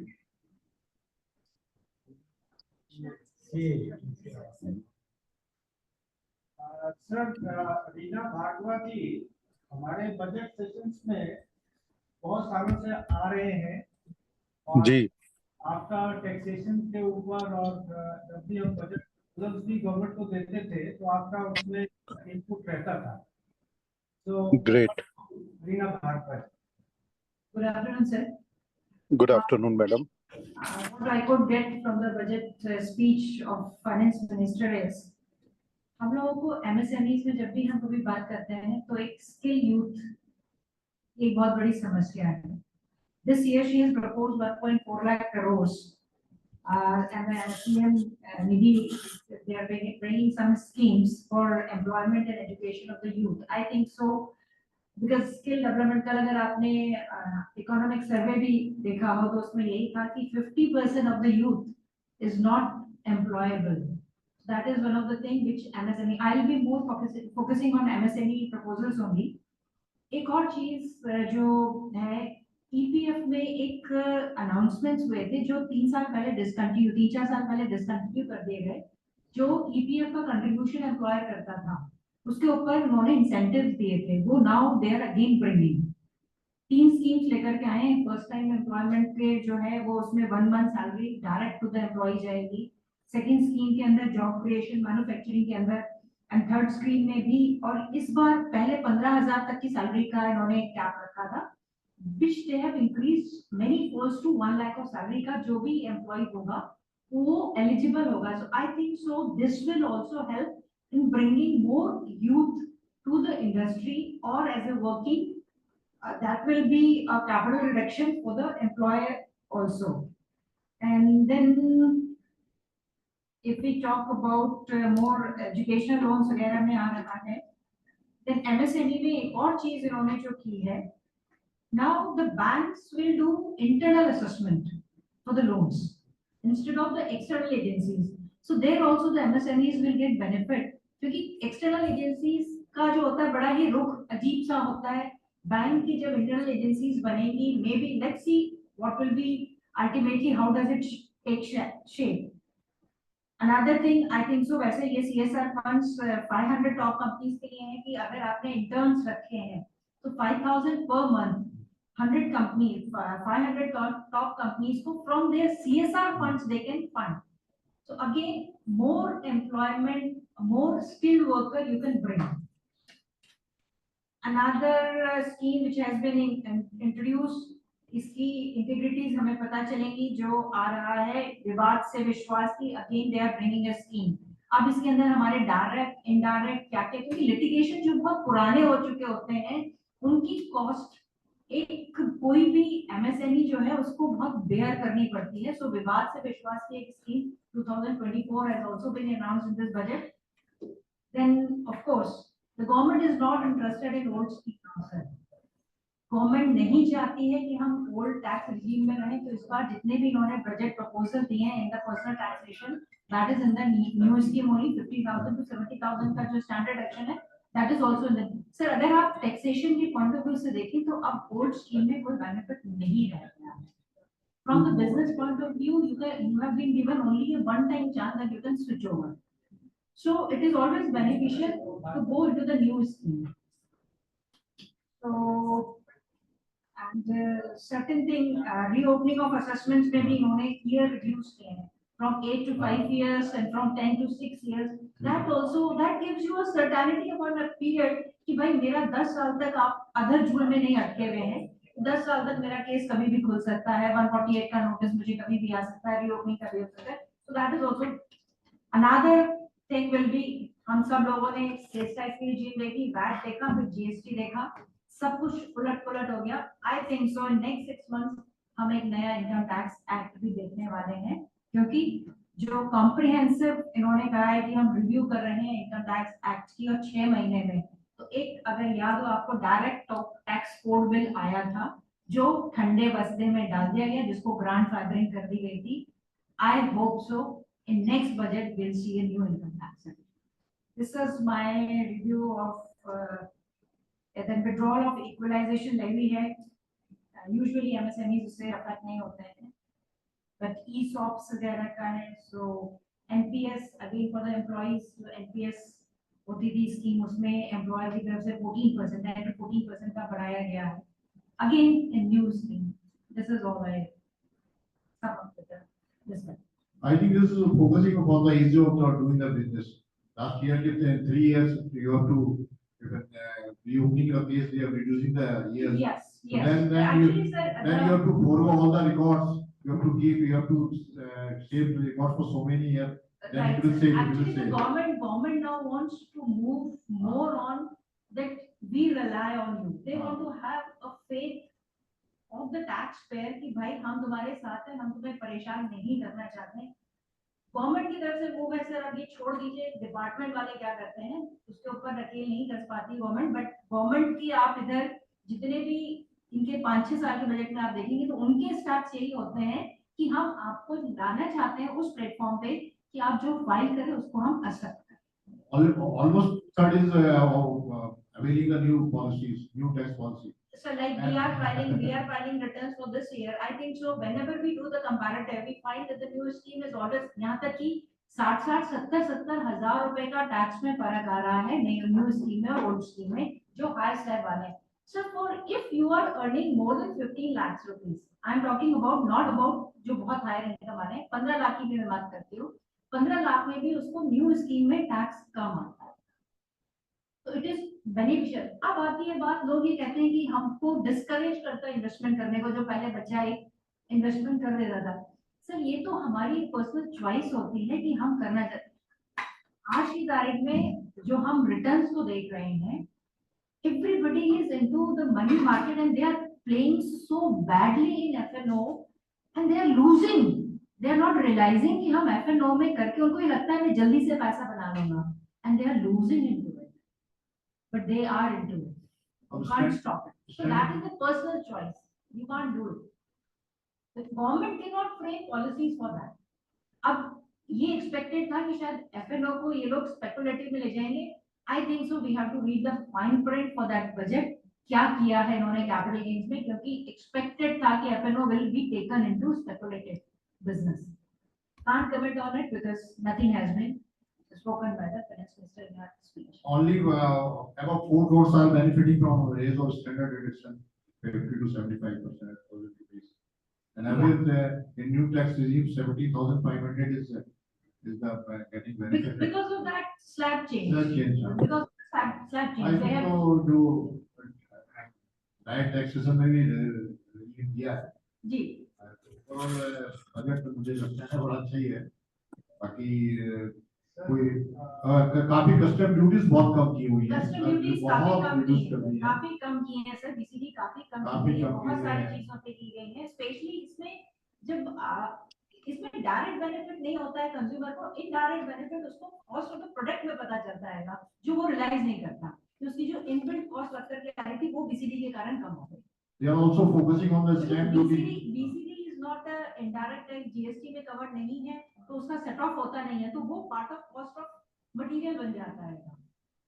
GST इन्होंने कुछ बोला नहीं है, बट आई थिंक सो जब हम फाइन प्रिंट पढ़ेंगे तो जो 53rd काउंसिल के डिसीजन थे वो यहाँ पे अमेंडमेंट्स आए होंगे, क्योंकि उसको बहुत ज्यादा 53rd काउंसिल के अंदर कह दिया गया है, so she has not taken up in her speech. I feel it so, let's see, let's read it. मैं समझता हूँ भारद्वाज जी, मैडम भारद्वाज ने काफी अच्छा, काफी डिटेल में अच्छी लिसनिंग रही, जिसके कारण आपने काफी चीजों को पॉइंट आउट किया हमारे बीच में, क्योंकि हमारे शशांक जी भी हैं और प्रदीप जी भी हैं, वो भी कुछ कहना चाहते हैं। मैं प्रदीप जी से रिक्वेस्ट करूंगा कि वो भी अपने व्यूज रखें। धन्यवाद वर्मा जी, अब मैं ऑडिबल हूँ परफेक्टली? धन्यवाद अध्यक्ष जी। मैं सबसे पहले तो जो अभी बजट आया है इसमें 2-3 चीजें जो टोटल जनता के लिए अच्छी हुई है, जैसे इनकम टैक्स स्लैब का बदलाव, कॉर्पोरेट टैक्स के लिए भी अगर हम बिजनेस के हिसाब से कहें कॉर्पोरेट टैक्स का बदलाव, और कैपिटल गेन टैक्स में भी बदलाव जो है ये नो डाउट अच्छे के लिए है। इससे बाजार में पैसा आएगा तो थोड़ा सा जो मंदी का दौर चल रहा है ये दूर होगा। लेकिन क्योंकि हम यहाँ एमएसएमई के ऊपर चर्चा करने के लिए बैठे हैं, जो मैं समझ रहा हूँ अभी कहीं ना कहीं एमएसएमई के लिए गवर्नमेंट के तीर जो है वो निशाने पे नहीं लगे हैं, इधर उधर है। जो इस वक्त जो बजट का जो दिख रहा है, मुझे जो पर्सनली लग रहा है वो ऐसा लग रहा है कि हम इससे एक जो नॉर्मल ग्रोथ है 5-7% की, या कोई एमएसएमई ऐसे भी होगी जो 10% की ग्रोथ रेट ले आए, लेकिन जो आज हमारा देश का विजन है कि 2027 में 5 लाख करोड़ की इकोनॉमी होना है, तो उसके लिए जो इंडियन एमएसएमई है उसको कम से कम 10 गुना यानी 1 जीरो की ग्रोथ चाहिए। उस ग्रोथ के लिए ये जो उपाय हैं ये बहुत कम है, नाकाफी है मेरे हिसाब से। जो हमारे यहाँ एमएसएमई है उसको इतना ज्यादा एजुकेट होने की, इतना ज्यादा अपडेट होने की, अपग्रेड होने की जरूरत है, जिसके लिए गवर्नमेंट को विशेष प्रयास करने होंगे। जो मुझे लगता है जैसे कृषि क्षेत्र में करते हैं, ऐसे ही एक बेबी केयर इस टाइम एमएसएमई को चाहिए गवर्नमेंट की तरफ से। तो मुझे लगता है कि जैसे हम टेक्नोलॉजी अपग्रेडेशन है या नई रिसर्च है या न्यू मशीन्स के लिए गवर्नमेंट को स्पेशल कोई प्रोजेक्ट बनाना चाहिए था, कि अगर कोई एमएसएमई अपने अपग्रेडेशन करना चाहता है, नई मशीन नई उसके हिसाब से लाना चाहता है, तो उसको पुरानी फैक्ट्रियों के लिए उनको टैक्स फ्री, या जैसे अब चल रहा है कभी उसका जितना इन्वेस्टमेंट है उस इन्वेस्टमेंट को जीएसटी के जरिए या किसी भी तरह टैक्स के जरिए इंटरेस्ट फ्री लोन के जरिए उसको वो इन्वेस्ट करे अपने यहाँ पे। वो अभी इसमें कहीं अभाव है, जिसकी वजह से हम जैसे चल रहे हैं उसी में 1-2% की ग्रोथ एक्स्ट्रा ला पाए तो ला पाए, बाकी तो जैसे चल रहा है वैसे ही चलता रहेगा, मेरे को ऐसा लगता है इस बजट के साथ। धन्यवाद। चलिए, मैं समझता हूँ आपका मानना है कि जो हम उम्मीद कर रहे थे एमएसएमई के लिए उसमें हमें बहुत अच्छा प्राप्त नहीं हुआ। हाँ, स्पेशल जो नीड थी वो नहीं मिल पाई। मैडम, हम चाहेंगे आप रुकें यहीं पर। हाँ, हाँ। क्योंकि हमें कुछ चीजें जो आपने कही है, चाहे वो एनपीएस के 14% से रिलेटेड कही हैं, उन पर हम चाहेंगे कि थोड़ा सा क्लैरिटी आप दें, क्योंकि एक ऐसी चीज है एनपीएस की। हाँ जी जी जी, शशांक जी। धन्यवाद अध्यक्ष जी। उपस्थित राष्ट्रीय अध्यक्ष जी, वरिष्ठ पदाधिकारीगण, पास्ट प्रेसिडेंट्स, कमेटी चेयरमैन, सभी को मेरा नमस्कार। बहुत अच्छा बजट रिलेटेड डिस्कशन हमारा ऑलरेडी चल रहा है। जितना बजट स्पीच में मैंने सुना, उस बजट स्पीच में 8 स्पेसिफिक पॉइंट्स पर एफएम ने अपनी स्पीच में कहा है कि वो एमएसएमई सेक्टर के लिए 8 पॉइंट्स पर काम करेंगी, जिसमें से 5 पॉइंट्स मैं समझता हूं बहुत इंपॉर्टेंट हैं। और उन 5 पॉइंट्स में से एक पॉइंट ऐसा है जिसके लिए मैं अपने राष्ट्रीय अध्यक्ष जी को बधाई देना चाहूंगा, कि वो एक ऐसा पॉइंट है जो मेरी जानकारी में है, जो उन्होंने वरिष्ठ अधिकारियों के सामने समक्ष एक पॉइंट रखा था, पर्टिकुलरली एमएसएमई के पेन पॉइंट रिलेटेड। और क्योंकि मुझे मौका मिला था उस बारे में उनसे बात करने का, तो मैं उसके लिए उनको बधाई भी देना चाहूंगा कि वो जो पॉइंट उन्होंने रखा, उस पॉइंट को ड्यूली एफएम ने आज अपनी बजट स्पीच में एक्सेप्ट किया है। और बजट स्पीच के हिसाब से वो पॉइंट एमएसएमई के लिए पैन इंडिया एप्लीकेबल होने जा रहा है। वो पॉइंट है सर कि आज एमएसएमई को अगर बैंक से, पब्लिक सेक्टर बैंक से लोन लेना होता था, तो उनको अपनी क्रेडिट रेटिंग केयर, क्रिसिल, इस तरह की एजेंसी से कराकर देनी होती थी। और इन एजेंसी से रेटिंग कराना एक कॉस्ट भी था, और उनके जो मोडालिटीज हैं, उनके जो स्पेसिफिक्स हैं, they are not largely aligned with MSME, they are blanketly globally applicable. तो एमएसएमई जो ग्रोइंग स्टेज में है उससे अलाइंड वो नहीं थे। इसके लिए आज जो एफएम मैडम ने कहा है वो ये कहा है कि public sector banks are no longer going to rely on third party credit rating. For MSME, they will have to self-develop a rating system, particularly dedicated for MSMEs, and basis that rating, then credit will be extended to the entire MSME sector. I think this is a very, very welcome step. This will reduce cost. This will enhance credit availability, particularly for the MSME. और जो important points, particularly MSME related हैं, वो ये हैं: term loans for machinery without collateral guarantee. इसमें भी government दायरे को एमएसएमई के लिए पर्टिकुलरली बढ़ाने जा रही है। एक और पॉइंट जो उन्होंने कहा कि नॉर्मल सिनेरियो में जब कोई एमएसएमई काम कर रहा है तो उसको बैंक से भी फाइनेंस एप्लीकेबल है, एनबीएफसी से भी एप्लीकेबल है, प्राइवेटली भी वो रीच आउट कर सकता है, लोन ले सकता है। लेकिन जब वो स्ट्रेस में है, जब कहीं ना कहीं एनपीए होते हुए उसका अकाउंट दिख रहा है, तो उस पीरियड में उसको सपोर्ट करने के लिए सरकार ने स्पेसिफिकली सोचा है, और credit support during stress period इसके लिए एक स्पेसिफिक स्कीम सरकार ने बनाई है जो फाइन प्रिंट में डॉक्यूमेंट्स में अवेलेबल होगी। I think again this is a very very welcome step कि कैसे किसी एमएसएमई को सपोर्ट करें कि अगर उसने कोई लोन लिया हुआ है और किसी कारणों से वो एनपीए होने की तरफ जा रहा है, तो उस फेज में कैसे उस एमएसएमई को सपोर्ट कर सकते हैं और एनपीए होने से बचा सकते हैं। इसके अलावा एक क्रेडिट गारंटी स्कीम कि जहां पर बिना कोलेटरल दिए जनरल पर्पसेस के लिए जो भी 5 करोड़ की लिमिट है, मैं समझता हूं शायद उसको एक्सटेंड की, उसको और बढ़ाया जा रहा है। क्रेडिट गारंटी में सरकार अपना एक फंड भी क्रिएट कर रही है जिसमें उन्होंने बताया था कि we will be guaranteeing the loans extended to MSME. तो इसका फाइन प्रिंट में क्या फिगर्स हैं, they will that is also a welcome step. SIDBI के ब्रांचेस एमएसएमई क्लस्टर्स में खोलना, ये बात ऑलरेडी आ ही चुकी है सामने, ये भी एक वेलकम स्टेप है। जो हमारे एमएसएमई यूनिट्स फूड सेक्टर में हैं उनके लिए फूड सेफ्टी और टेस्टिंग लैब्स के लिए फाइनेंशियल सपोर्ट देना, जगह जगह पर उनको खोलना, ये भी काम सरकार करने जा रही है। और ई कॉमर्स एक्सपोर्ट हब्स जो हमारे आर्टिसन मेंबर्स हैं, जो हमारे जैसे मुरादाबाद सेक्टर है जो पीतल नगरी के नाम से मशहूर है, तो उनको कैसे प्रमोट कर सकते हैं, उसके लिए पब्लिक प्राइवेट पार्टनरशिप मॉडल पे ई कॉमर्स एक्सपोर्ट हब्स जो लाने जा रहे हैं, ये सारे एमएसएमई रिलेटेड बहुत वेलकम चेंजेस हैं। And I think these are good positive steps, and put together for the overall budget, if we look on the employment generation side, if we look on the access to finance side, if we look on the technological upgradation side, if we look on the impetus on the research and development side, I think it's a welcome budget.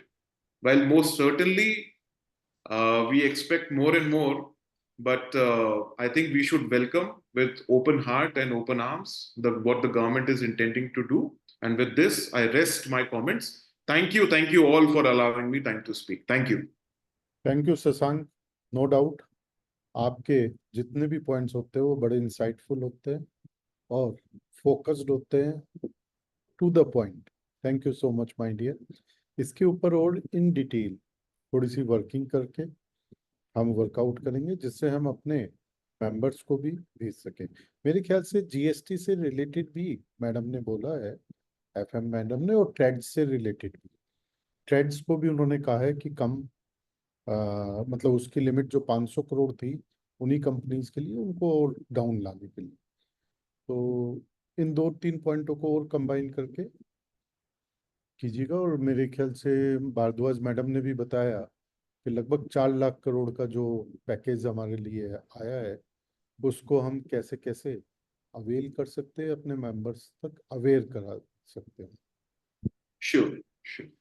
Dinesh भाई साहब, उदित जी, कोई भी unmute. Dinesh ji, Udit ji, मेरे ख्याल से दिनेश जी अभी कहीं व्यस्त हैं। विकास आ चुके हैं हमारे बीच में। विकास, आपका कोई पॉइंट हो तो प्लीज आप रख सकते हो, सो दैट वर्मा जी उनको पेन डाउन कर सकें। 10% CSR ट्रेनिंग वाला आप माइक अपना ले लीजिए सामने, क्योंकि मेरे पास तक कोई भी एक पॉइंट जो आपको लगता हो। 10% CSR का जो ट्रेनिंग एंड इंटर्नशिप का दिया है, ये बहुत अच्छा दिया है, जिससे कि CSR माइक प्लीज।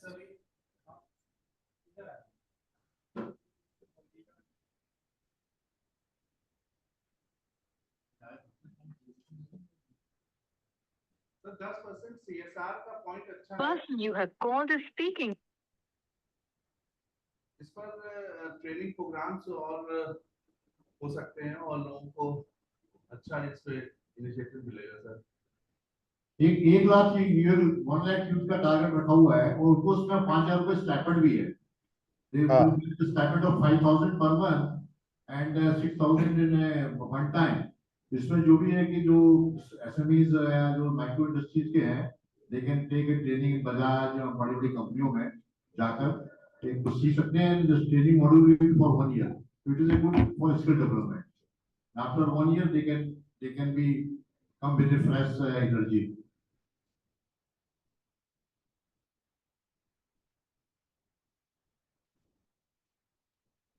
मेरे को आपकी आवाज थोड़ी सी भराई हुई आ रही थी, तो वो 5,000 वाला मेरे ख्याल से जो मैडम भारद्वाज जी ने रखा था, वही पॉइंट आप बता।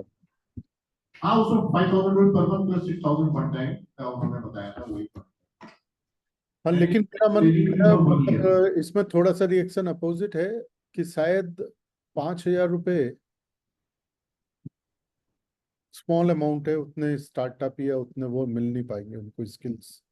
मतलब 5,000 इंसेंटिव कम है, इसको ज्यादा अलाउ करना चाहिए था CSR के तहत। खैर छोटी है ये वाला लेने के लिए ना। Sir plug and play park industry का भी है इन्होंने दिया है, लेकिन वो स्टेट गवर्नमेंट के साथ उन्होंने कर दिया 12 plug and play park industry को डेवलप करने का। उदित उदित जी आप कुछ कहना चाहेंगे?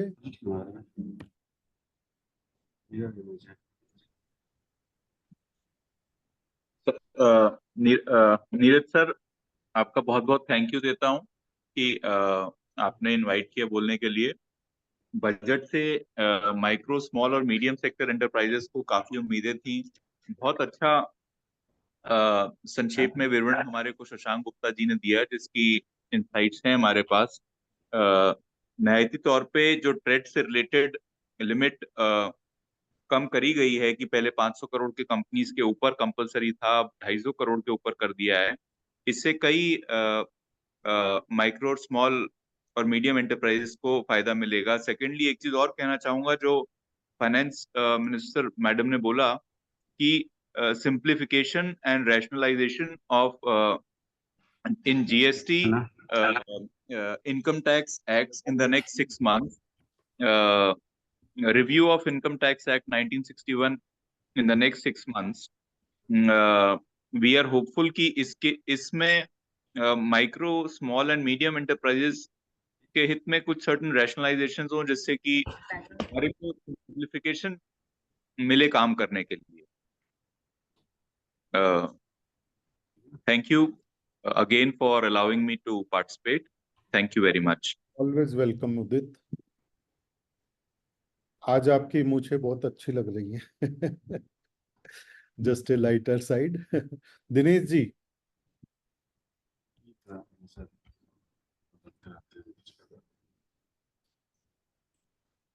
दिनेश भाई साहब आप अनम्यूट कर लेंगे तो आवाज आएगी। वो शोर था, यहाँ पर भी बजट का चल रहा था बरेली में, तो प्रेस कॉन्फ्रेंस चल रही थी हम लोगों की, तो आई वाज लिसनिंग।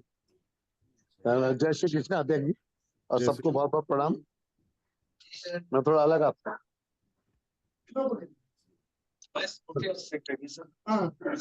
लोग जा रहे हैं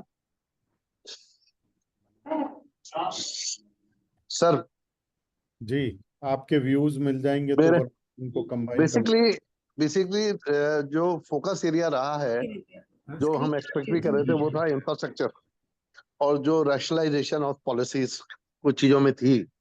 जैसे हम लोग ये मान के चलें कि फाइनेंस को उपलब्ध कराना और सुगमता से, तो सिडबी को और पोजीशनिंग करना, 100 करोड़ तक एसएमईज के लिए द्वार खोलना, मुद्रा को ईज आउट करना, और सबसे बड़ी बात थी एसएमए, जो हम लोग लड़ाई लड़ रहे थे, हालांकि that was not fully fulfilled. हम लोग ये चाह रहे थे कि एमएसएमई के लिए एसएमए की जो क्राइटेरिया और एनपीए का क्राइटेरिया वो डबल हो जाए, लेकिन इन्होंने उसको ठीक रखते हुए एटलीस्ट इतना कर दिया कि डिस्ट्रेस टाइम में भी हैंड होल्डिंग करेगी पब्लिक सेक्टर बैंक्स, और 20 लाख रुपए तक लोन रिस्ट्रक्चर के टाइम पर भी देने की स्थिति है एसएमई को। जो छोटे जो माइक्रो एंड स्मॉल एंटरप्राइजेज है उसके लिए एक ये वरदान के रूप में साबित हो सकता है, क्योंकि हैंड होल्डिंग डिस्ट्रेस के टाइम पे ही चाहिए। और उसके अलावा जो कंप्लायंसेस को ईज आउट किया है by giving PF soaps, EPFO की जो सोप्स दिए हैं, उसमें हम लोग जो निरुत्साहित होकर रहते हैं और हमेशा एक इंस्पेक्टर राज से डरते हैं, वो डर हमारा खत्म है, क्योंकि जब हमारे पास कंप्लायंस होंगी, और एज यू राइटली से कि एक बार कोई चीज 66 बार हो जाती है तो वो आदत बन जाती है। तो हम लोगों को 4 साल 3 साल इस तरह से मिल रहे हैं, उसमें 2 साल मिल रहे हैं, तो वो एक अच्छा एक वातावरण पैदा करेगा, क्योंकि हमारा फोकस एरिया इन छोटी छोटी चीजों से हटकर बड़े एरियाज में जाएगा। तो इसमें पैसे को ना देखकर हम कंप्लायंस की पोजीशन को देखें इस बजट में, तो मेरे को लगता है काफी सुगम चीजें इसमें हुई हैं। और स्पेशली इनका जो फोकस एरिया स्किलिंग पे रहा है, स्किलिंग में इज द इन थिंग जो कि इंडस्ट्री को यू टर्न दे देगी या स्काई हाई कर देगी। जो आपका जो विजन है इंडस्ट्री 4.0 के लिए, वो विजन आएगा स्किलिंग से ही। और इस बार इस पूरे बजट में स्किलिंग का जो फोकस है, that is a very unique procedure जिसको गवर्नमेंट मान रही है कि स्किलिंग किए बिना काम नहीं होगा। आप किसी को 1 करोड़ रुपए दे दीजिए और वो खो जाए, उसका कोई फायदा नहीं। उसके बाद 10 लाख हो, उसके वो 10 करोड़ बना दे, मजा इसी का है, और वो होगा स्किलिंग से। बहुत तो बढ़िया, मुझे लगता है कि ये फोकस एरिया है। बहुत बढ़िया बात की है जी।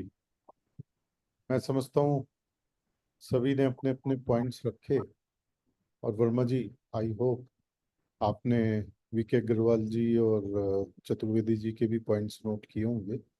इन सबको एक बार कंपाइल करके एक press note as soon as possible अगर हम बना लें तो बेटर रहेगा, क्योंकि मेरे पास भी वही पॉइंट्स है जो सबके हैं। तो कोई रिपीटेशंस करने का कोई फायदा नहीं, टाइम लगेगा उसमें। इस टाइम को बचाते हुए हम एज सुन एज पॉसिबल एक प्रेस विज्ञप्ति बना लें, जिससे हम अपने जितने भी चैप्टर चेयरपर्सन हैं उनको भेजें, वो अपने अपने चैप्टर्स में अपने यहाँ पर जो भी प्रेस वाले हैं उनको भेज के उन चीज़ों को पब्लिश कराने का IIA का व्यू जरूर जाए। मैं अपनी तरफ से सभी का धन्यवाद कहना चाहूँगा। प्रदीप जी, अपने दिनेश भाई साहब, शशांक जी GST चेयरमैन, उदित जी हमारे डायनामिक चेयरमैन रायबरेली, और मैडम भारद्वाज, राजीव बंसल जी हमारे डायनामिक चेयरमैन, विकास जी, डेफिनेटली जो पास्ट प्रेसिडेंट चले गए हैं या जो हमारे और वर्किंग ग्रुप चेयरपर्सन अदनान में देख रहा था, अदनान वाज हियर, बट और डेफिनेटली वर्मा जी, आप तो कहीं ना कहीं सारी चीज़ों को बहुत अच्छी तरीके से सुन भी रहे थे, और आपने तो इतने सारे बजटों को MSME के पर्सपेक्टिव में देखा है कि आपको पता है कि इसमें क्या मिला है और क्या नहीं मिला है। बट मुझे एक अच्छी चीज लगी मैडम भारद्वाज जी का भी। मैडम भारद्वाज ही है ना आपका नाम if I am not? Madam Bhargav sir, Bhargav. Bhargav. हाँ, मुझे लगा कि मैं भारद्वाज शायद गलत नाम ले पुरानी मेंबर है सर, हैं। ये जी बहुत पुरानी मेंबर है और रेगुलर हर बजट में आती है जरूर, हम लोग अपने विचार देते हैं।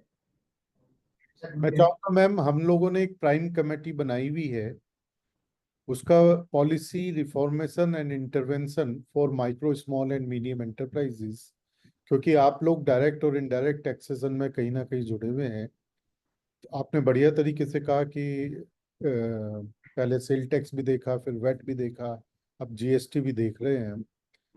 तो उसमें हम क्या और रिफॉर्म्स की तरफ किस तरीके से इंटरवेंशन की तरफ बढ़ सकते हैं, वहाँ पे अगर हमें कुछ आपकी expert suggestions time to time मिलेगी तो हम कोशिश करेंगे उसको हम राइट प्लेटफॉर्म पे रख सकें। मैं आपका भी जुड़वा लीजिए मैम में। हैं राजीव जी, आपकी आवाज साफ नहीं। प्राइम कमेटी में सर, मैडम को प्राइम कमेटी में। हाँ, प्राइम कमेटी में मैं, देखिए prime committee is a open committee, ये तो फॉर्म ऐसा है, इसमें तो जितने इंटेलेक्चुअल्स जुड़ जाएं वो अच्छा है। और सबका ध्येय तो एक ही है कि MSME से रिलेटेड कुछ अच्छी पॉलिसीज को हम सरकार से उनको सजेस्ट करेंगे तो बनाएंगे भी। जैसे भी शशांक जी ने भी कहा, जब उनके उस सामने, सरकार के सामने, सक्षम अधिकारी के सामने बात रखी जाती है तो उस पर कुछ ना कुछ एक्शन तो होता है, चाहे वो छोटा हो या बड़ा हो। खैर, मैं समझता हूँ वर्मा जी, मीटिंग को आज की यहीं समाप्त करते हैं। और शशांक जी के 26 को हम वेबिनार करेंगे ऑन हमारे फाइंडिंग, जो अभी आप कह रहे थे कि फाइन प्रिंट जो है प्रॉब्ली 2-4 दिन में, तो 26 को हमने वेबिनार रखा हुआ है फॉर आवर मेंबर्स हाँ, वो बढ़िया रहेगा। On email budget. Shashank ji, उसमें डायरेक्ट टैक्स और इनडायरेक्ट टैक्स दोनों पे ही थोड़ा सा अपना वो दीजिएगा। कई बार क्या होता है, जब मेरे को अपनी पर्सनल फाइल भी बन करनी है तो मुझे अगर इंसाइट मिले आप बहुत अच्छे तरीके से एक्सपीरियंस के साथ समझाते हैं, तो उस चीज को कुछ ऐसा बताएंगे, एक माइक्रो के लिए, एक स्मॉल के लिए और एक मीडियम एंटरप्राइजेस के लिए, क्योंकि तीनों के चैलेंजेस पर्सनल फाइल में भी और कंपनी की फाइल में भी अलग अलग है। वहाँ हम कैसे वो कर सकते हैं, जैसे एक एनपीएस मैडम भार्गव ने जिक्र किया, इसकी बहुत सारे एमएसएमई को अभी तक अवेयरनेस नहीं है। If I am not wrong, 7.5 lakh तक, जिसको अब 14% इन्होंने किया है, 7.5 लाख तक उस पर टैक्स नहीं है ना, कोई भी डायरेक्ट टैक्स। अगर मैं अपना 7.5 लाख रुपए पर एनम एनपीएस में डालता हूँ, तो उस पे मुझे टैक्स 100% छूट है ना। नहीं सर, एनपीएस के अंदर जो है, जो एनपीएस आप एज एन इंडिविजुअल कंट्रीब्यूट करते हैं उसमें खाली 50,000 की छूट है, वो भी ओल्ड रिजीम में ही है खाली। नहीं, न्यू रिजिम में जी हम पहले न्यू रिजीम, ओल्ड रिजीम जो है उसके अंदर जो आपका सेक्शन 80cc है, आई थिंक सो आप शायद कुछ और की बात कर रहे हैं सर। हाँ, मैं उसकी बात 80cc की बात नहीं कर रहा हूँ मैं। I came to know that national pension scheme के तहत पेंशन स्कीम ही जो है 80cc के अंदर होता है, और उसके अंदर जो ओन कंट्रीब्यूशन होता है उसके ऊपर 50,000 की छूट होती है, वो भी खाली ओल्ड स्कीम के अंदर होती है। न्यू स्कीम के अंदर 80cc सबसेक्शन 2 के अंदर डिडक्शन होता है। वो होता है जो एम्प्लॉयर कंट्रीब्यूशन करता है to the NPS account of the employee. वो जो कंट्रीब्यूशन होता है वो पहले सैलरी में जुड़ता है और फिर डिडक्शन मिलता है। उसका डिडक्शन न्यू स्कीम में भी मिलता है, ओल्ड स्कीम में भी मिलता है। ये है नेशनल पेंशन स्कीम। इसके अंदर जो कंट्रीब्यूशन होता था वो 10 to 14%, 10% तक का एग्जाम्पशन था, उसको बढ़ा करके अभी 14% किया गया है टू द सैलरी, बट उसके साथ में रेस्ट्रिक्शंस है। This is new NPS. उसकी शायद अपर लिमिट 7.5 लाख है ना, if I am not wrong. नहीं सर, वो पीपीएफ जो पेंशन आपका प्रोविडेंट फंड होता था उसकी लिमिट है, that too also is only up to 5 lakh या 2.5 लाख कुछ ऐसे ही है। आई थिंक सो ये 7.5 की लिमिट मुझे कोई याद नहीं आ रही, maybe I am missing something. मेरे कलकत्ता के एंटरप्रेनर हैं, उनका मेरे पास कल वो था, तो शशांक जरा इस पे थोड़ी सी वर्किंग करना माय डियर। तो क्या ये 7.5 लाख का आई थिंक सो सम सेक्शन या कहीं आपके और मेरे मैं इसमें आपको एक वो बताना चाहूंगा क्यों ये मेरे पास बात आई। उन्होंने बताया कि पहले ये जितनी भी बड़ी कंपनीज हुआ करती थी, इसमें प्रोविडेंट फंड या ये जो पेंशन स्कीम है, प्रोविडेंट फंड में लोग 30 लाख 40 लाख सालाना कटवाते थे। सर उसको लास्ट ईयर रेस्ट्रिक्ट किया गया था। हाँ, और वो 40 लाख रुपए 30 लाख रुपए जो पे है आपको एग्जाम्पशन मिलेगा, रेस्ट टैक्सेबल हो जाएगा। 7.5 लाख है ना उसकी upper limit. No, I think so. The limit is lower, but I'm not confirmed about that. वो मुझे थोड़ा याद नहीं। शशांक, मैं समझता हूँ आप एक बार 7.5 लाख रुपए वाली लिमिट में तो कुछ डिस्कनेक्ट है थोड़ा सा, एक बार समझ लेंगे उसको पूरी तरीके से। एक बार मैं आपसे मुझे ये लग रहा था खाली डायग्राम। हाँ, मुझे ऐसा लगता है एक बार इसको शशांक अगर आप स्टडी करके वो दोगे 26 तारीख को, तो ये एक आई ओपनिंग होगी हमारे जितने भी एमएसएमई। जी उसमें बिल्कुल। मेरे को ये बताया गया कि मेरी कंपनी में एनपीएस अकाउंट कंपनी का खोलना पड़ेगा। अब वो I think you are the best people वो जो एम्प्लॉयर पर्सपेक्टिव से कुछ बताना, वो अपना एम्प्लॉयर पर्सपेक्टिव से कुछ बताना चाह रहे होंगे जरूर आपको, जिसमें आप पेरोल मैनेजमेंट वगैरह कैसे कर सकते हैं अपने एम्प्लॉइज का, उस पर्सपेक्टिव से बता रहे होंगे। वो एक बार होलिस्टिकली देख के विल कम बैक। एक बस मैं सजेशन आपको और देना चाहूंगा, उसके बाद please if I am not interrupting, एक हम आप अगर मेंबर से कलेक्टिव एक व्यू और सीख कर लें कि क्या उनकी एक्सपेक्टेशंस थी बजट से जो फुलफिल नहीं हुई, या क्या जो चेंजेस आए हैं किस तरह से वो उनके लिए सूटेबल नहीं है, और एक पोस्ट बजट मेमोरेंडम अगर एक फीडबैक हम बना के दें तो government accepts that post the budget, तो मुझे लगता है उसको हायर फोरम्स पे ले जाना would be a good step, और अगर उसको टाइमली कर लेंगे तो उसकी रेलेवेंस भी अच्छी रहेगी। This is my suggestion. Verma ji, एक मैसेज बनवा के आज ही उसको सर्कुलेट कराना है। और ये शशांक, मैं आपसे कहूंगा उसमें जो आपने ये कहा ना पोस्ट बजट, हमारे पास से सरकार के पास मेमोरेंडम जाना है क्या गलत है क्या सही है, किस चीज की हम सपोर्ट करते हैं, किस चीज का हम विरोध करते हैं, ये लैंग्वेज लिख के जाएगी तो शायद व्यक्ति कुछ उस पे अपने रिमार्क दे पाएगा।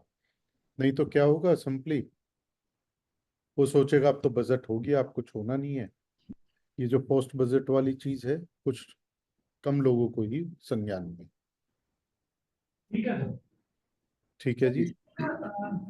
एक मेरा अभी आप लोग जब पोस्ट बजट रेफरेंडम की बात कर रहे हैं, हाँ जी। अभी स्पीच में कुछ इसमें आया नहीं, जो 43B एक्ट सेक्शन इंट्रोड्यूस किया गया था लास्ट ईयर, उसको लेकर के इंडस्ट्री में बहुत रोष था। 45 दिन का पेमेंट, एमएसएमई वाले तो आप लोग तो सपोर्ट करते हैं कि भाई 45 दिन में पेमेंट मिलना चाहिए, लेकिन जो other side of the supplier थे, जो बड़े थे, वो लोग ने बहुत इसको अपोज कर रहे थे। They were putting pressure on the FM कि आप इसको विड्रॉ कीजिए। स्पीच में कुछ नहीं था, फाइन प्रिंट में आई डोंट थिंक सो कि it would have been withdrawn. तो उसको जो है, I think so IIA supports that section, क्योंकि वो तो हमारे एमएसएमई के लिए तो बेनिफिशियल है कि 45 दिन में हमको पेमेंट करे मिले।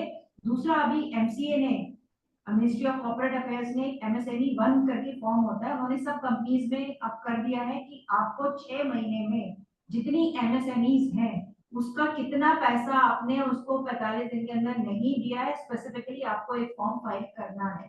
सिंप्लीफाइड फॉर्म उन्होंने जारी किया है, जो 30 सितंबर खत्म होने के 1 महीने के अंदर और 31 मार्च खत्म होने के 1 महीने के अंदर कॉर्पोरेट्स को भरना है।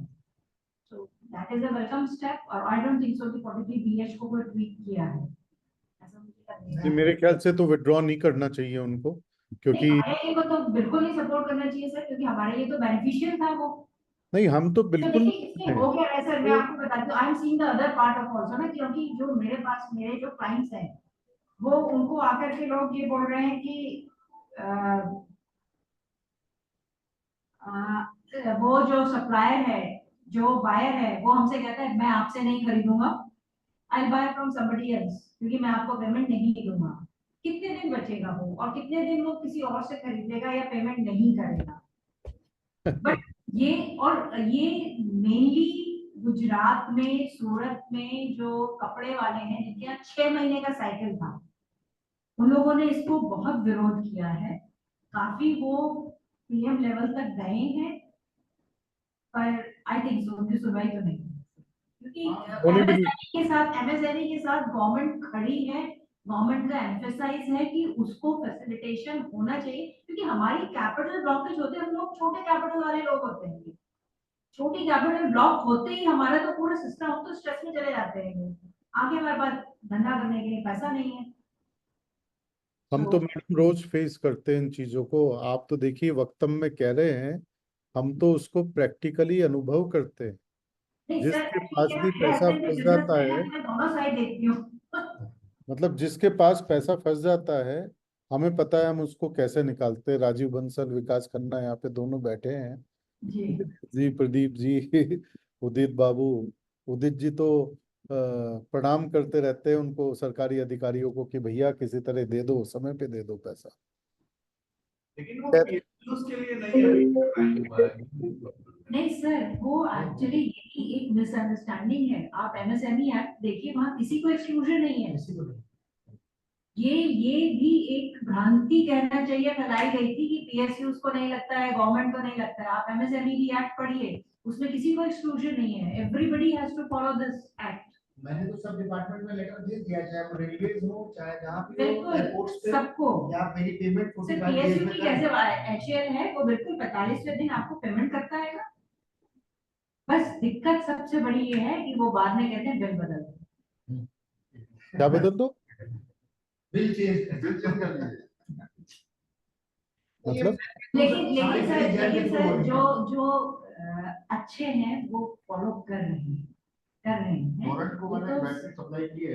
देखिए मैडम, जिसकी नीयत साफ है वो वो पैसा देगा, और जिसकी नीयत साफ नहीं है वो 45 दिन क्या 500 दिन में भी नहीं देता है। नहीं दे रहा है। मुझे लगता है कि निर्मला सीतारमण जी ने कोई भी बात कही नहीं इसके बारे में, तो इसका मतलब इसलिए उन्होंने इसको सुना नहीं, क्योंकि नहीं तो ये लाना होता तो इंटरिम बजट में भी आता।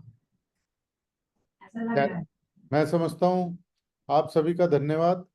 हमारे बीच में बरेली के भी चैप्टर चेयरमैन आए और चले गए, तो उनको भी मयूर जी नमस्कार आप बढ़िया तरीके से अपने चैप्टर में। सर नमस्कार। नमस्कार नमस्कार। ये हटा दे, किसको हटा सकते हैं?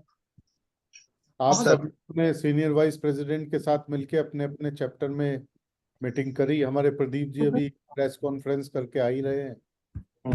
डेफिनेटली कहीं ना कहीं एक विचार और एक आवाज जब प्रेस के माध्यम से सरकार तक पहुंचेंगे तो उसका प्रभाव आएगा ही आएगा। हम अपनी मीटिंग को यहीं पे खत्म करते हैं और once again thank you everyone, hope for the best. आभार अध्यक्ष जी, बहुत बहुत आभार। IIA को सशक्त बनाना है सबके प्रयासों से। धन्यवाद सर। जय श्री कृष्ण।